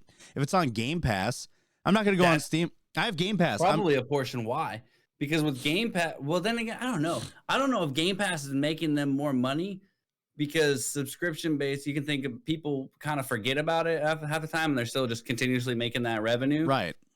But then again, if someone does, the people that do play a lot of the different games and have access to those games, that's not as good for the developers and the people that make the game. It's like how Spotify in the overall sense was kind of worse in as far as money wise to the music people. Oh, it still is. It still is. You know how much money an artist makes off their plays? It's fraction of a penny. It's barely shit. It's even after 1 million plays. That's I think Wheeler Walker Jr. I don't know if you ever heard of him. Mm-mm. He's a country musician, but he plays more like parody type country music, like "Drop 'Em Out, Let Me See Them Titties" and shit like that. So I'll send you the song. You like it. But he was on Joe Rogan and he was talking about Spotify and how much they make off Spotify and how Spotify rips fucking artists off because most of the money goes to their label. Mm-hmm. And the artists mostly the money that the artists make is off of ticket sales and merchandise. So Spotify plays, I think he said it's about 1/10 of a penny per play. Like, it's crazy. Honestly, YouTube would probably be better in all reality. It would be. It honestly would, and that's why a lot of artists don't like putting their shit on Spotify, and because they don't make a lot of money. So the Game Pass could. I don't know what the Game Pass pay split would be. I see Spotify more as like a advertisement, really, than money making. The pricing, here's what I have to predict on this before I go farther. So this price increase is rolling out in the way that I don't know if I said it in my video, but it's rolling out in a way that I think, I said it in the comments section. It's rolling out in a way that I kind of predicted it would. Games first, Game Pass second, consoles after. And I would not be surprised to see Game Pass go up in price by the end of next year. Oh yeah. And I think consoles will go up in 24. You see that. I think after holiday of 2024, we'll see a console price hike. I think sometime either in the middle of 23 or at the end of 23, we'll see a Game Pass price hike. I think what they're doing is they're testing the waters to see what they can raise first. So what I mean by that is like they want to raise the price of games first to try to make up what they're, the profits they're not earning.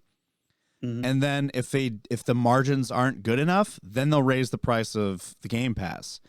And if the margins for that aren't good enough, they'll raise the price for the hardware and the consoles and shit. And I think Sony's already kind of done that.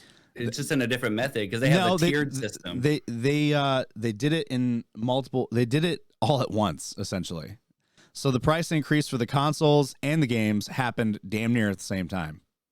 And their Game Pass is strange because it's a tiered system. But it's a weirdly tiered system. If I could see what the Game Pass will probably end up doing is something similar. If they don't raise the price totally, they'll probably do the tiered system like what Sony did. Then again, Sony might bitch about it because they said you stole our model and shit like that. But I see the games price going up first because naturally we all saw that coming with games going up in price. The Game Pass, I believe, is going to be the next one. It might actually happen sooner than that, so I'm just speculating. I'm not saying this is what's going to happen. I'm speculating that this is how it's going to happen. It's going to be games, Game Pass, consoles. Because Game Pass applies to people on PC too. Yeah, it does. So you have, and the reason why I say it like this is because Phil Spencer saw the reaction when Sony announced that they were raising the price of their consoles, and everyone was scratching their heads saying, why is a console, you've never seen a console go up in price 2 years after they released it. You've only ever seen them drop. You never see them go up. Now Sony's raising their prices on their consoles, and they also raised their prices on their games. I think Microsoft is going to take a slow approach with this and see where they need to raise prices at. Right now, they're saying games need to go up. Then the Game Pass is going to have to go up, and they're going to see where that goes. Like I said, I'm basically repeating myself at this point. But I don't think they don't want to roll out the console price increase because they know the backlash will be pretty swift, especially because they said that they don't have any plans of doing that. Right after Sony did theirs, right after Sony raised their prices, Phil Spencer said, we have no plans of raising our prices. And then within a couple of months, he changed his mind on that, saying it might actually be inevitable. I think it was currently was the wording. I think it was too. So the price increase is unsurprising, given that the earlier year Xbox head Phil Spencer said that the company wouldn't be able to hold its prices forever, but that Xbox would not raise prices ahead of the 2023 holiday season. So I was right about that. It's not going to happen until next year. Xbox is also not the first company to have done this. Sony, Ubisoft, and Take-Two Interactive have announced $70 price points for certain new games. And Sony specifically has reported discussing raising that price even higher. It's shocking. As for whether this will mean Xbox Series X and Series S will also get more expensive, it's hard to say. The PS5 already got hit with a price increase in a number of countries, and Nintendo said it's not ruling out an increase of the Switch in the future. When Sony, what? I don't understand why. That doesn't make any sense. When Sony announced its console price hike, Microsoft clarified that it had no plans to do the same for its current Xboxes, something that Spencer reiterated in September. However, in October, 1 month later, Spencer's phrasing was a bit different. We've held the price on our console. We've held the price on games and our subscription, he said. I don't think we'll be able to do that forever. I do think at some point we'll have to raise some prices in certain things. And I remember us covering that. And that was also my YouTube video covered that. IGN reached out for Xbox for comment on potential console price increase, but the company declined to comment, which means they probably are going to at some point.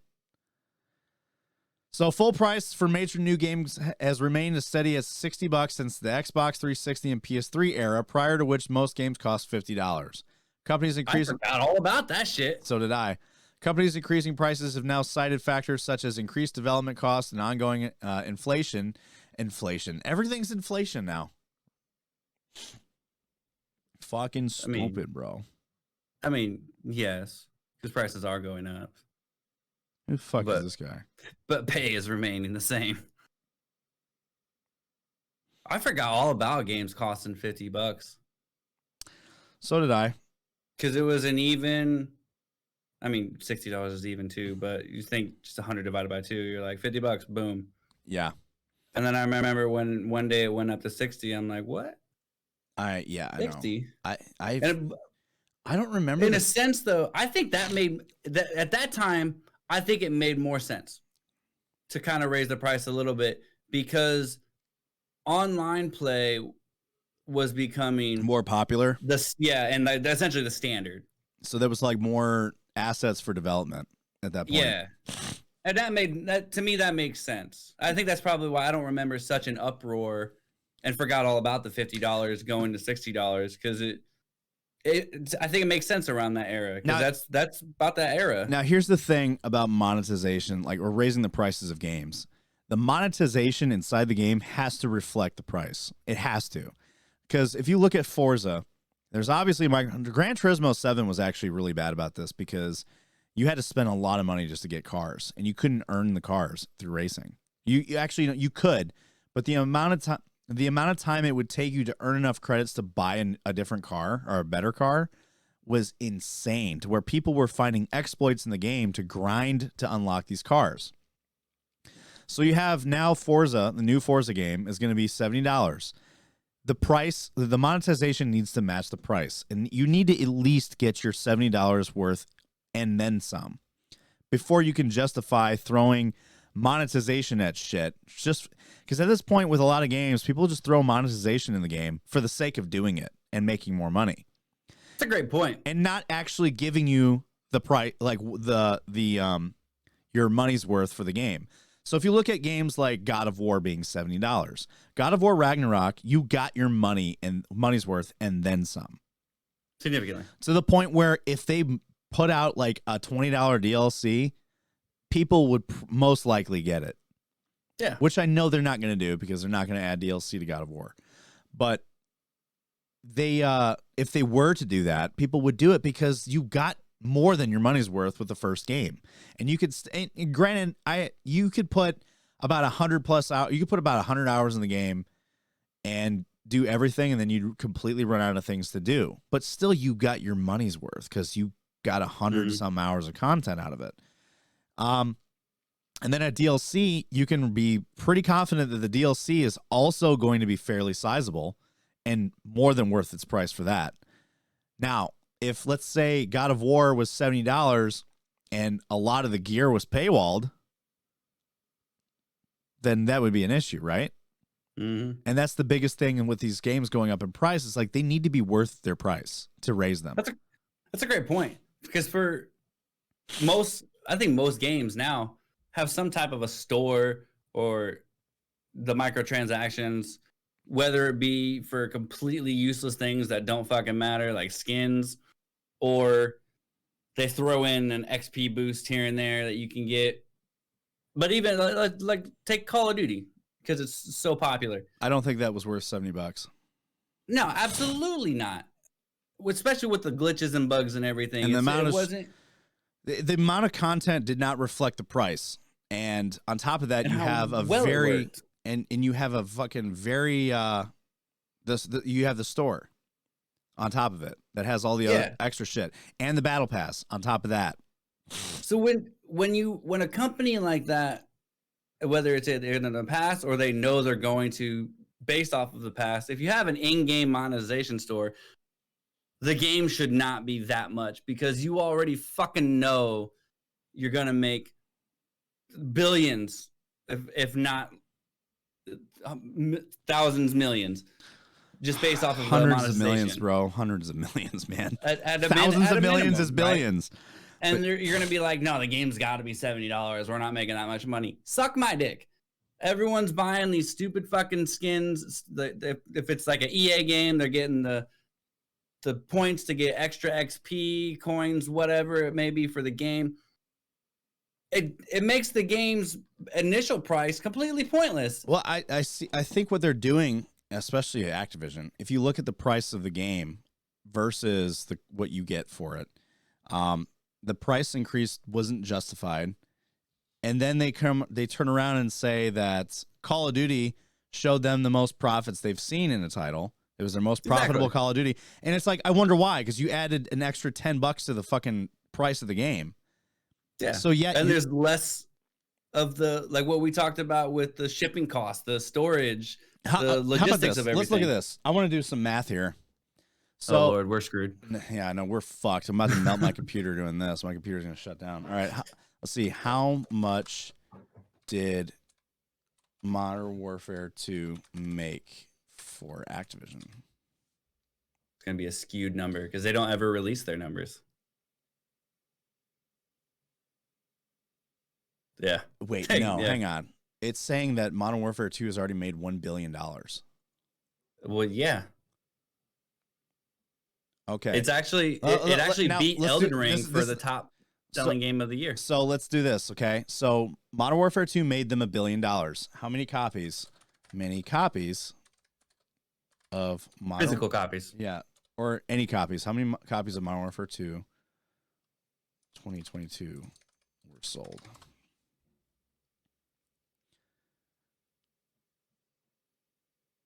Let's see. In 3 days, it made $1 billion.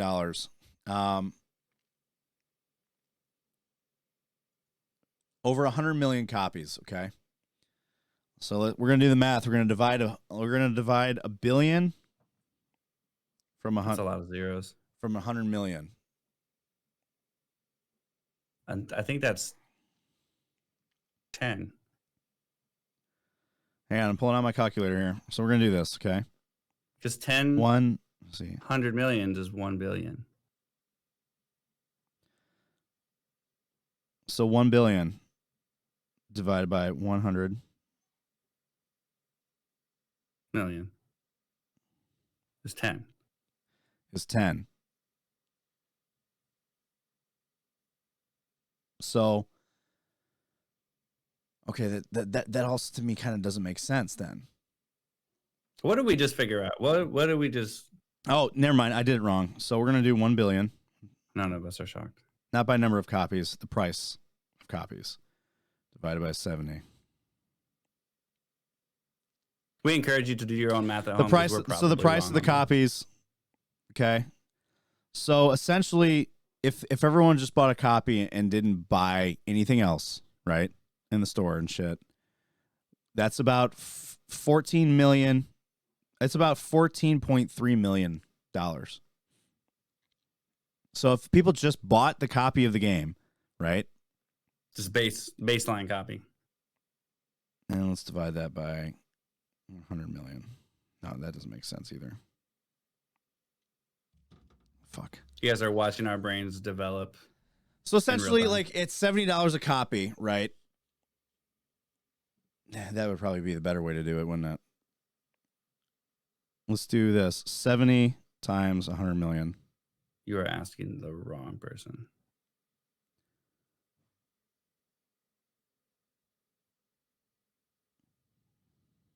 I remember my math teacher said I'd never have a calculator every day, everywhere I went. Fucking joke's on you, bitch. So did they say that they sold? Yeah. So 100 million copies were sold, right? At $70 a copy. Mm-hmm. So that's 100 million. 100 million times 70. That's $7 billion. Just off of copies. Right. So, but we're going to talk about profits here with that. So if they made $100 billion, are they talking about in profit or are they talking about in general? That's the other thing that doesn't make sense. So if they sold 100 million copies at $70 a pop, that's $7 billion, give or take. Right? Yes. So if they made $1 billion in 3 days, that means like with just the copies alone, they made $7 billion. So how the fuck is that $1 billion in profit or is that in total? They don't say. So here's the thing. I think it matters because when it when does, it's that amount of money. Well, it does matter because you got to also factor in that you got to pay. So that means it makes you wonder, where's the other $6 billion going to? Who's that going to? I don't think that is in profit because we know that they don't get all 70 right. So of that. maybe it's not in profit, but if they're saying that they made like $1 billion in a few days, regardless, it's it makes you wonder where. Okay, so where did the rest of that money go? If they sold over 100 million copies, that's $7 billion right there. Where did the rest? Where did it all go?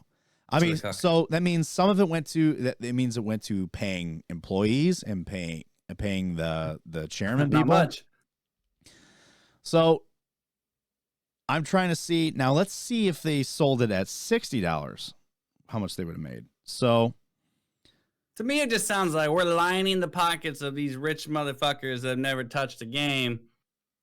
Yeah, it's $1 billion less if they sold it at the original price. And when you really think about it, they're making tenfold because they have the online store, which everyone purchases shit from, right? That they didn't even have until so they're making a few years ago. They're making a fucking boatload of money, right, with the store, like literally more than tenfold. So probably. At the price point it was at, if they sold the same amount of copies at the price point that it used to be, they were still making $6 billion. Add microtransactions to that and DLC, which they're doing also, full priced $70 DLC next year, which is the dumbest shit I've ever heard in my fucking life. But that's what they're doing. That doesn't surprise me. And it's their excuse for skipping a year of Call right. of Duty, quote unquote. And so they're going to be making a fucking load of money off of that.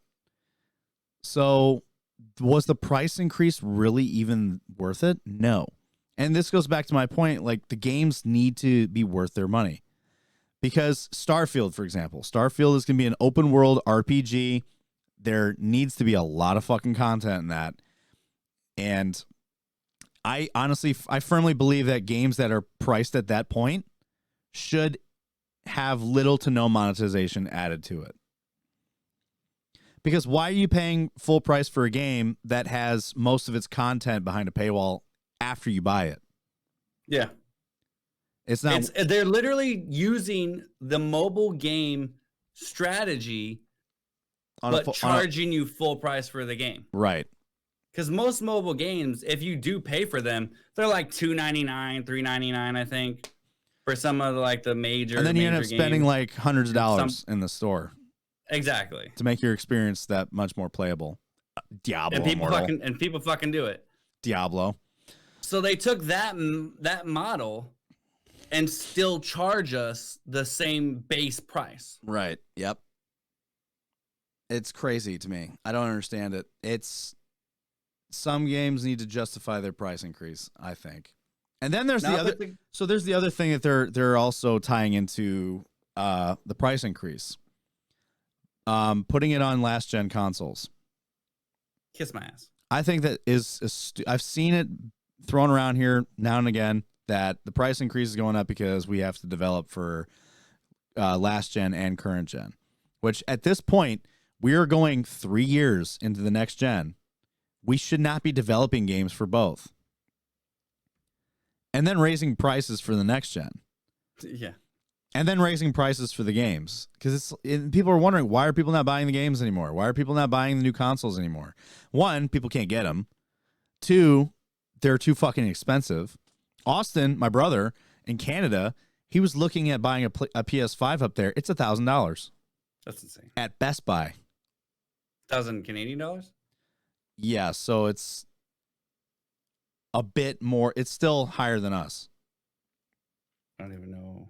I don't know what the currency exchange is for Canadian dollars to US dollars. You can look that up. I don't feel like it. 1,000 Canadian to US. Oh, $733. Right. So, and that's for the digital version. Yeah, it's like, what, $200 more? Yeah, it's a couple $100 higher. Because I think it's $550 for the digital? Something like that. No, I think it's $450. Is it $450? For the digital. I don't even remember. I know it's about $600 for the disc version and about $400 or $500 for the discless. Digital edition 500. So it's probably 600 or at least 550. Wait. No, we just said it was $750 in Canada. No, I'm looking at US. So 500 for the I know it's digital one. It's 500 for the digital and 600 for the disc. Yeah. So, but still, that's crazy. I know. All right, let's get to our last topic of the night. We're going to talk about Fortnite being sued.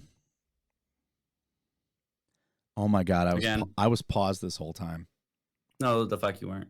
I was paused this whole fucking time. You were not. Yeah, I was. I don't believe you. Okay. Fuck. I'm not falling into this. We just wasted like an hour. Were we really paused? Yeah.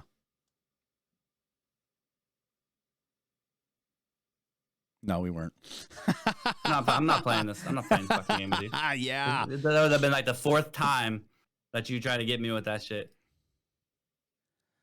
All right. The first fucking time we messed it up, pre-video days. At this point, I'm just gonna be like, it is what it is. What happened that one time when we fucked up? The whole video, that whole episode was a wash. We had to redo it. What was the issue though? I don't remember what it was. It didn't. It was either it didn't record, or the whole file was corrupted. Because it was when you were uploading through Anchor. No. Okay, so I think I know what happened with that one. That one was I think I ended up salvaging that one. Not the whole thing, because we lost a lot. Oh, I know what happened. We were streaming it and recording it. And it crashed. It crashed Oh, on no, the. because we saved that one. No, there was one on Anchor that it was a wash. This is what happened. This is what happened. So we were streaming it and recording it on Audacity, and because the CPU was being overloaded, it stopped recording us. But we were still streaming. Yeah, I think I remember this. And I think what I did to fix it was I downloaded the VOD.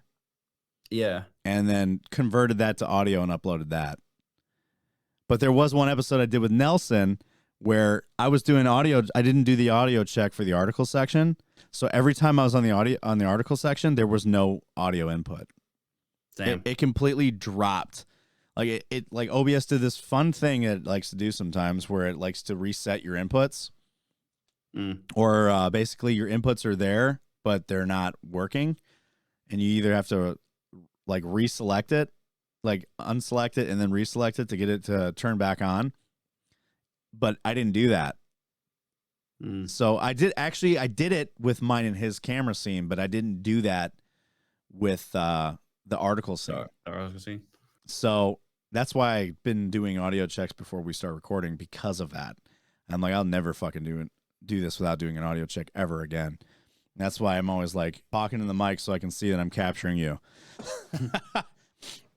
So anyway, Fortnite being sued.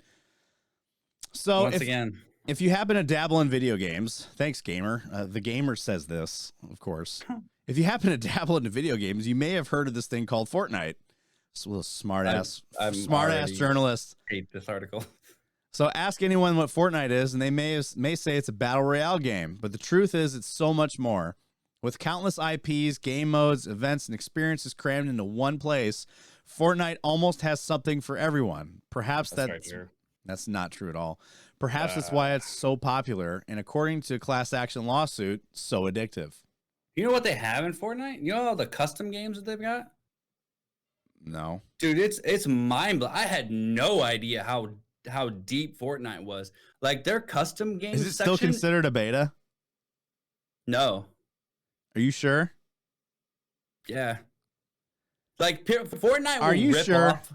Fortnite will rip off other games and it'll be in their customs games that someone very rarely will Epic actually create it, but someone will create it in their creative world shit, and they'll have the code that you can go to like that world and play it. Like they've had Rocket League, they've had damn near every major popular game. They have Call of Duty maps on there that you can play gun game. Like they've got Nuketown, Slums.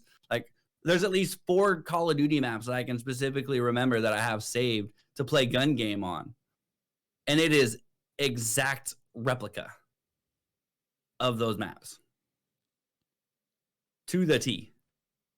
Like the custom game section of Fortnite is mind-blowing, and I never knew it was there. It's crazy how deep Fortnite is. Okay, so it is still considered early access, quote unquote. And this is coming from Epic Games. It's like how Tarkov is still a beta. Now granted, this was FAQ from this is just their FAQ section. What is the current state of the early access version? We are currently still in our closed alpha testing stages and hope to release early access between 2022 and 2023. What does that even mean? Who knows? Let's see. I'm looking. Oh wait, that's a different thing. Is Fortnite still in early access? How about this? But there's so much to it. Honestly, playing Fortnite, I've only a portion of it has been playing the game of Fortnite. Granted, no builds because fuck that building bullshit. But playing the custom games is insanely fun. They've got a ridiculous amount of zombies, zombie modes. Their death runs are super original and very frustrating to try. Okay, so maybe it's not in early access anymore. Officially launched in 2020. Anyway, let's get back to the article. It's like Minecraft, but with better graphics.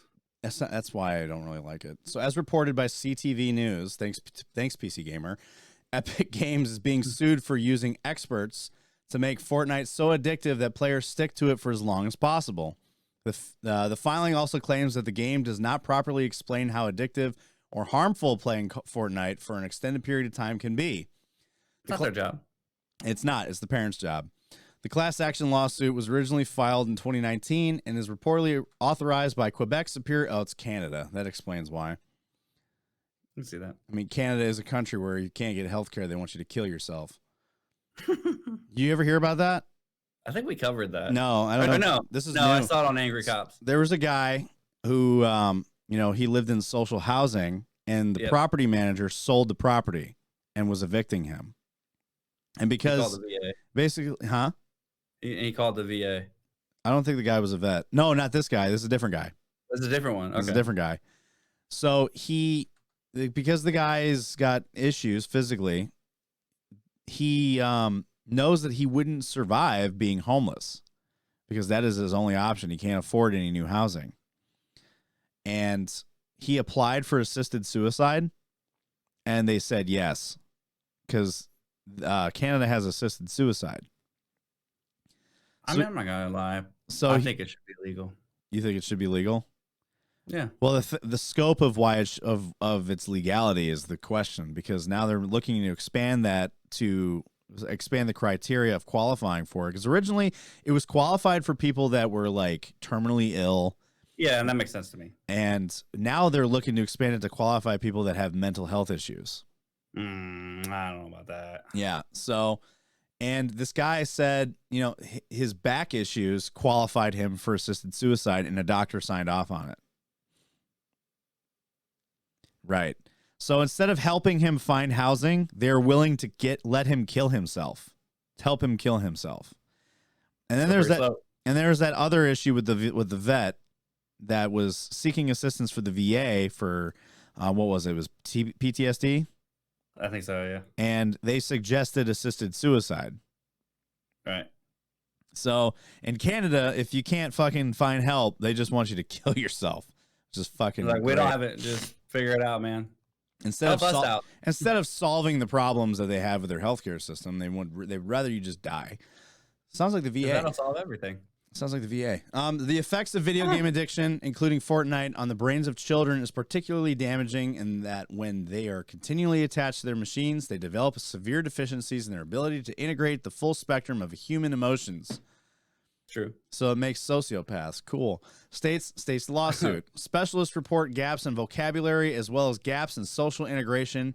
Indeed, it is recognized that the continued use of electronic devices causes significant changes to prefrontal cortex of the human brain, changes that particularly affect young developing brains. That's true. It's how you get like super awkward people and kids. And this is also like more awkward than usual. And I remember when we covered this, and I knew this would come back to bite everyone in the ass. It also went on to reference the World Health Organization recognizing gaming disorder as an illness, along with other articles that compare Fortnite to heroin. Jesus Christ.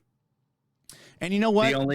The only comparison that you can somewhat use whatsoever is anything in relation to dopamine. And so this is what Epic said. We have industry-leading parental controls that empower parents to supervise their child's digital experience, said an Epic spokesperson in a statement to PC Gamer. Parents can receive playtime reports that track the amount of time their child plays each week and require parental permission before purchases are made so that they can make the decisions that are right for the family. We also have recently added a daily spending limit by default for players under the age of 13. And then this person says, we plan to fight this in court. This recent decision only allows the case to proceed. We believe the evidence will show that this case is meritless. And they're right. It is meritless. It's a fucking parental issue. They have things in place that let parents monitor the amount of use of the game to keep their kids from fucking playing all day and all night and all weekend. And the fact that they want to sue saying it's addictive, like, yeah, the game is addictive if you fucking let it be. And you got to, these kids are fucking playing it. And I'm not saying that like games should be banned or anything. It's stupid. But it's not up to the fucking court to decide. The parents are responsible for this. Mm-hmm. And no other game out there is doing shit like that. The only like very few and far between. And like I said in the beginning, if there was like heavy gambling mechanics that were completely unfiltered and like, you know, there were no controls in place to keep kids from getting hooked on that shit, then yeah, I could see that there being a case. But when it comes to the fact that kids are playing too many games and becoming retards off of it, it's not the fucking game's fault. It's the parents' fault. Yeah. Your kid doesn't have any fucking social cues. They don't meet, you know, they don't have any fucking social interaction, and now because of that, they're held back socially because of that. It's not on the fucking game developer for that. It's on the parents. It's a scapegoat. It's the same scapegoat as gaming causes fucking violence. Yep. It's the same shit. Blaming something for being shitty parents. They're like, this is clearly Fortnite's fault. Yeah. And you know, it's not fucking Epic's fault for the fact that you don't force your kids to go interact with other human beings. Exactly. The biggest, and this is why it's a parental issue, right? I know for a fact there are parents out there that use tablets, phones, and games, especially Fortnite, to occupy their kids so they can go fuck off and do shit on their own and not be bothered. Yes. They use Fortnite as a babysitting tool. Yes. And then they wonder, why won't my kid get off Fortnite? Because you fucking made him play it all the time, or her. And they started it at damn near baby age. They started very young, and then now the kid's used to that, where they can't fucking not have it. They throw a fit if they don't get it. I've seen shit on TikTok of kids trashing their fucking house because the parent took their tablet away. I'd beat the brakes off my kid if they did that shit. Crazy. I would. Fuck that. Like I'm a firm believer in kill it and restart. I'm just kidding. I don't endorse killing your kids over fucking playing too many video games or anything else. I just killed my ability to create sperm. You definitely did. I'm so happy about it. Are you? Very much so. I know. How are your balls feeling, by the way? Way better. Way better. Yeah, my cousin had a vasectomy. My cousin had a vasectomy, and he still has issues. That's very rare, honestly. You know, you said that, and then you ended up becoming one of the fucking low percentage of people that have this issue. Well, that's more of an immediate issue, right there. Like long-term issues are even less. I told him, I'm one out of 1,000 people. Everyone's been telling him, like, you need to go to talk to your doctor about that, because you should not be like, and I'm talking like a touch on his nuts will fucking send him. Oh yeah, that's a problem. He should definitely be going. There's more than likely something else going on there. I know, and he just won't do it. So any type of sensitivity that's like that, that's not normal. No, that's not the regular pains that are still rare afterwards. Hang on, my mom keeps fucking calling me. But no, it's nice.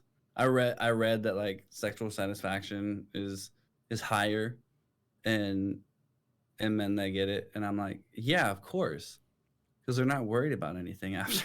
So make sure you clean the fucking chambers out before you start, you know, dumping loads. That's part of the process, and that's also part of the. You must masturbate this many times before you can. It's 20 within 3 months. 20 ejaculations in 3 months, huh? Mm-hmm. Sounds like my February. Sounds like my weekends. Is like the right. February is like the testing to see. Testing your sperm count. Yeah, see if there's anything left. It's funny because I've been seeing a lot of TikToks of like someone had a vasectomy several years ago, and they still got their wife pregnant. More than likely, that's because it's almost non-existent. But there are the people that, and it kind of depends on the surgeon how it's done too. The body is insane. The body wants to heal, right? And depending on how it's done, the likelihood that they can like find each other, the two ends can connect again. I've heard of vasectomies reversing themselves.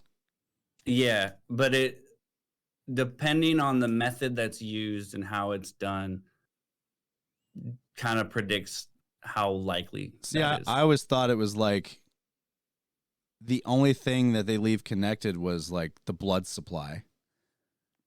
No, they don't even fuck with that. Well, like, what do? They just cut the fucking tube off? They cut a section out.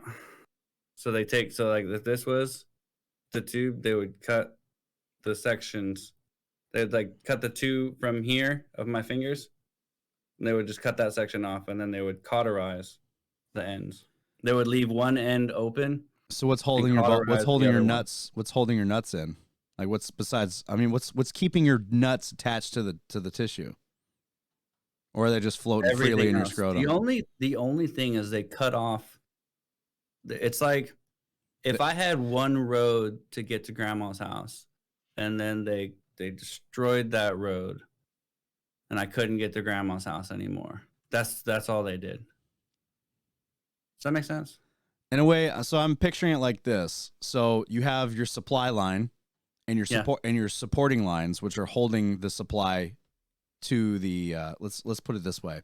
Let's say that there's a container and it's got fuel going into an aircraft, right? And the only thing holding that container of fuel are these fucking 4 fucking cables that keep it there. And there's one tube in the middle that pumps fuel into the aircraft. And they basically took that fuel line off, and the only thing holding it on, and they're literally, there's no fuel line anymore, but there's support lines keeping it there. Yeah, everything else remains. It's just they took away the ability for the fuel to get to. Right. Okay. That's the way I was looking at it. So, yeah. Because everything else is the same. I see. When I used to always think that they just fucking amputated your nuts and left them in your scrotum. That would cause necrotization. That's what I thought. I was just wondering because there needed to be a blood supply and shit. So yeah, so some I'm people like, can get a hematoma, like if like a vessel gets nicked or something, and it's not a major issue. It can look really bad, but like most bruises really would. And then, you know, in that area, it'd be kind of alarming for anybody. So Mike, a buddy of mine, was he didn't get a vasectomy, but he had an issue where every time that, like, the way he said it, every time I came, my nut went into my pelvis. Like the tissue that like the tissue that makes your nuts move when you cough and shit. Yeah. One of them was so strong that it would pull his nut up into his pubic area. So he had to have some of that tissue removed so that it wouldn't pull up into his body. And he said it freaked him the fuck out because the next day it was like his whole dick and everything was black and blue. Yeah, and that's common. Yeah, it scared the shit out of him. It's basically just a bruise. Yeah, he's like, I thought my dick was gonna rot off. I've seen it before because that can happen from this too. And I've seen some of those pictures, and I was like, oh man, I probably freaked the fuck out too. Because like your whole nutsack is like black and blue. That didn't happen to me, but yeah, hopefully a year, common. Hopefully like how would you think? What? Walk me through your thought process if like 2 years down the road, Stephanie pops up and says she's pregnant. I would immediately, one, not believe her. Two, I would be going to get a secondary test for myself. Oh, go on. That's really it. Because you'd have to see, the main thing is you would have to, I would have to see is, did it come from me? And if it did, if that test shows that you 0, if your test shows that you do have a slight sperm count, then we're just gonna have to kill that fucking child. Hit the red button, get it out. But what if she wants to keep it? I'm gonna be that deadbeat dad, I guess. Damn, bro. It was completely out of your control. You're just gonna fucking say, "Yep, yeetus deletus." Fetus deletus. Yeah, I 100%. You know, I watched. I honestly, here's what I think would happen. I think you'd stay. You'd be responsible. You would think. Tried that once, wasn't for me. Yeah, but then again, the kid wasn't yours. There's a different. So here's the thing. Didn't know that though. Well, here's the thing though, right? So there's like a bond, and there's a biological detection in men, where we know biologically the kid isn't ours. And then there's that causes rejection. It's like an instinctual thing that we have built into us biologically, to a point where when your kid is born, you do recognize that that is your child. Biologically, you accept it. Even if mentally you don't, biologically you will. So there will always be a kind of a bond with it's your own. You didn't have that with the other one. Sort of. You didn't have a biological bond, which caused you to have no emotional bond. Now, if you have a biological bond, eventually maybe you could have an emotional bond, but I don't know. But I honestly think that, like, if it came out that, like, yeah, it did come from you, there would be more of a biological bond there, to where it's like you'd be more open to accepting it. I just disagree. But I see think about how many parents, typically fathers, I guess it's really kind of both, really, that just like leave, gone. There's a comedian that talked about, he's like, I fully understand why parents will leave their children there. And they're like, it's not because they didn't want you. It's not you, but it's because they didn't want you. They didn't want the responsibility. Correct. Or just in general. And I'm of the belief that it should be all or nothing. Where, like, you get those ones that just don't want to admit it. Like, they just don't want to admit, like, I didn't want this. So they, like, half-ass stick around. Like, try to pretend that they're being a parent. And everybody knows that they're really not. You know what I'm saying? Yeah. Like The Weeknd. But if you do it, but here's the thing. Once every couple months. If you do it right, then at one point they don't essentially become totally your problem anymore. You know what I mean? Yeah, I don't have time for that. But if you do end up doing that, that's the thing I'm saying. No, not like you. But I'm more of like, just admit it. Just 100% cut that cord. Metaphorically and physically speaking. Yeah. Literally, I mean. But like, because I see it as like, because my dad was never in my life whatsoever. And I actually respect him more for that, because it was 100% not there. Versus, like, think of the damage. Wishy-washy in and out. It's where it's like, yeah, you're like, I don't know, do they want me around? Sometimes they're here, sometimes they're not.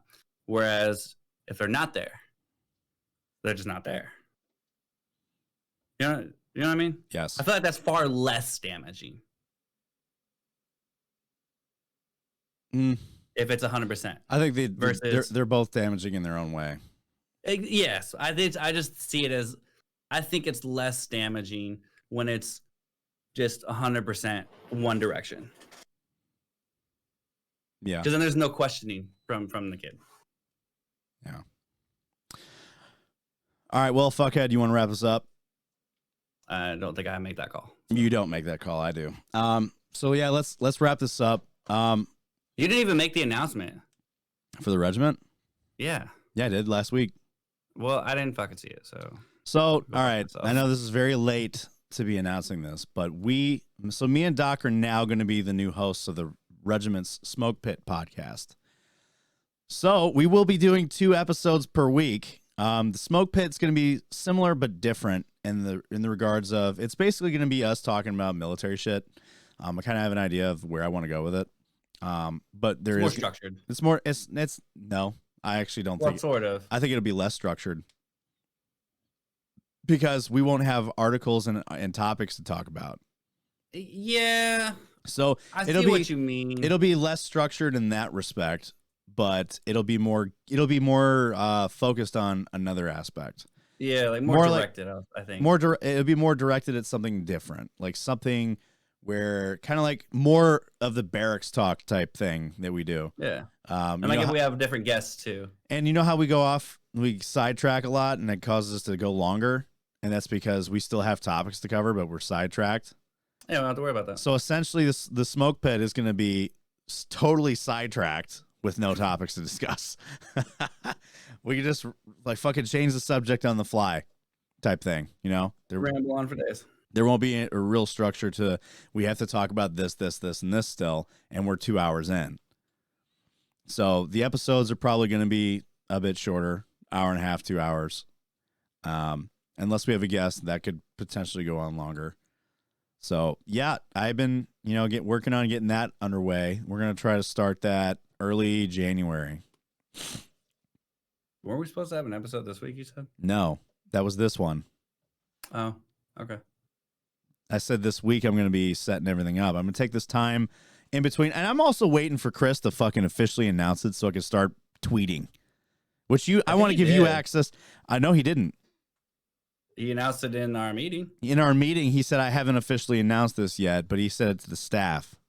I don't remember it not being officially announced. It was never officially announced.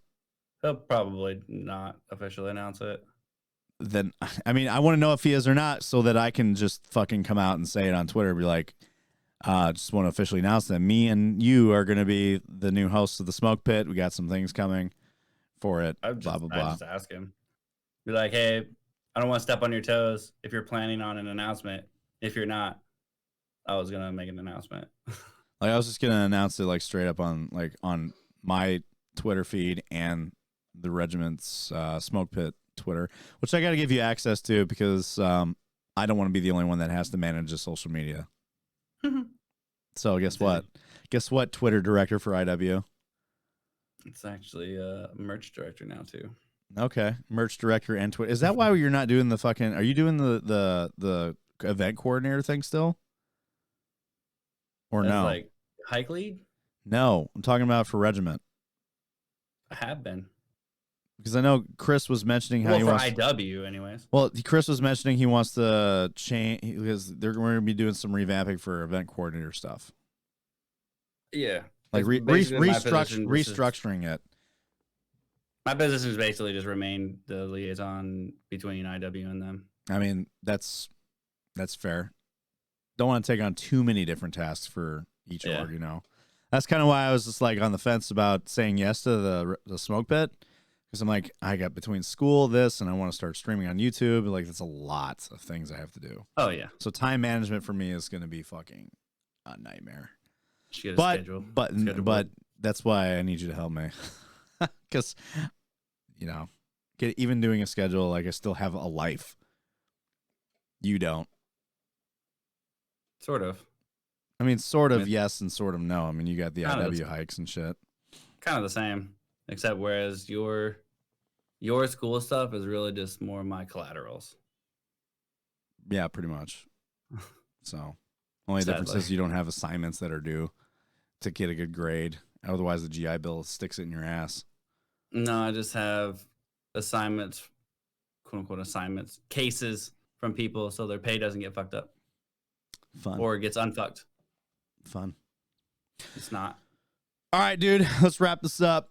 Like the video. Subscribe to the video. Thank you for watching this video and listening to our news and our banter and shit. So hopefully you enjoyed it. And if you did, like and subscribe. If you didn't, fuck you. Go fuck yourself. Yeah, go fuck yourself. You don't have to watch it. Chances are you're probably not going to watch it this far if you don't like it. So let us know in the comments if you made it this far. Yeah, let us know in the comments if you finished this video. Looking at analytics, it looks like 90% of people don't. So,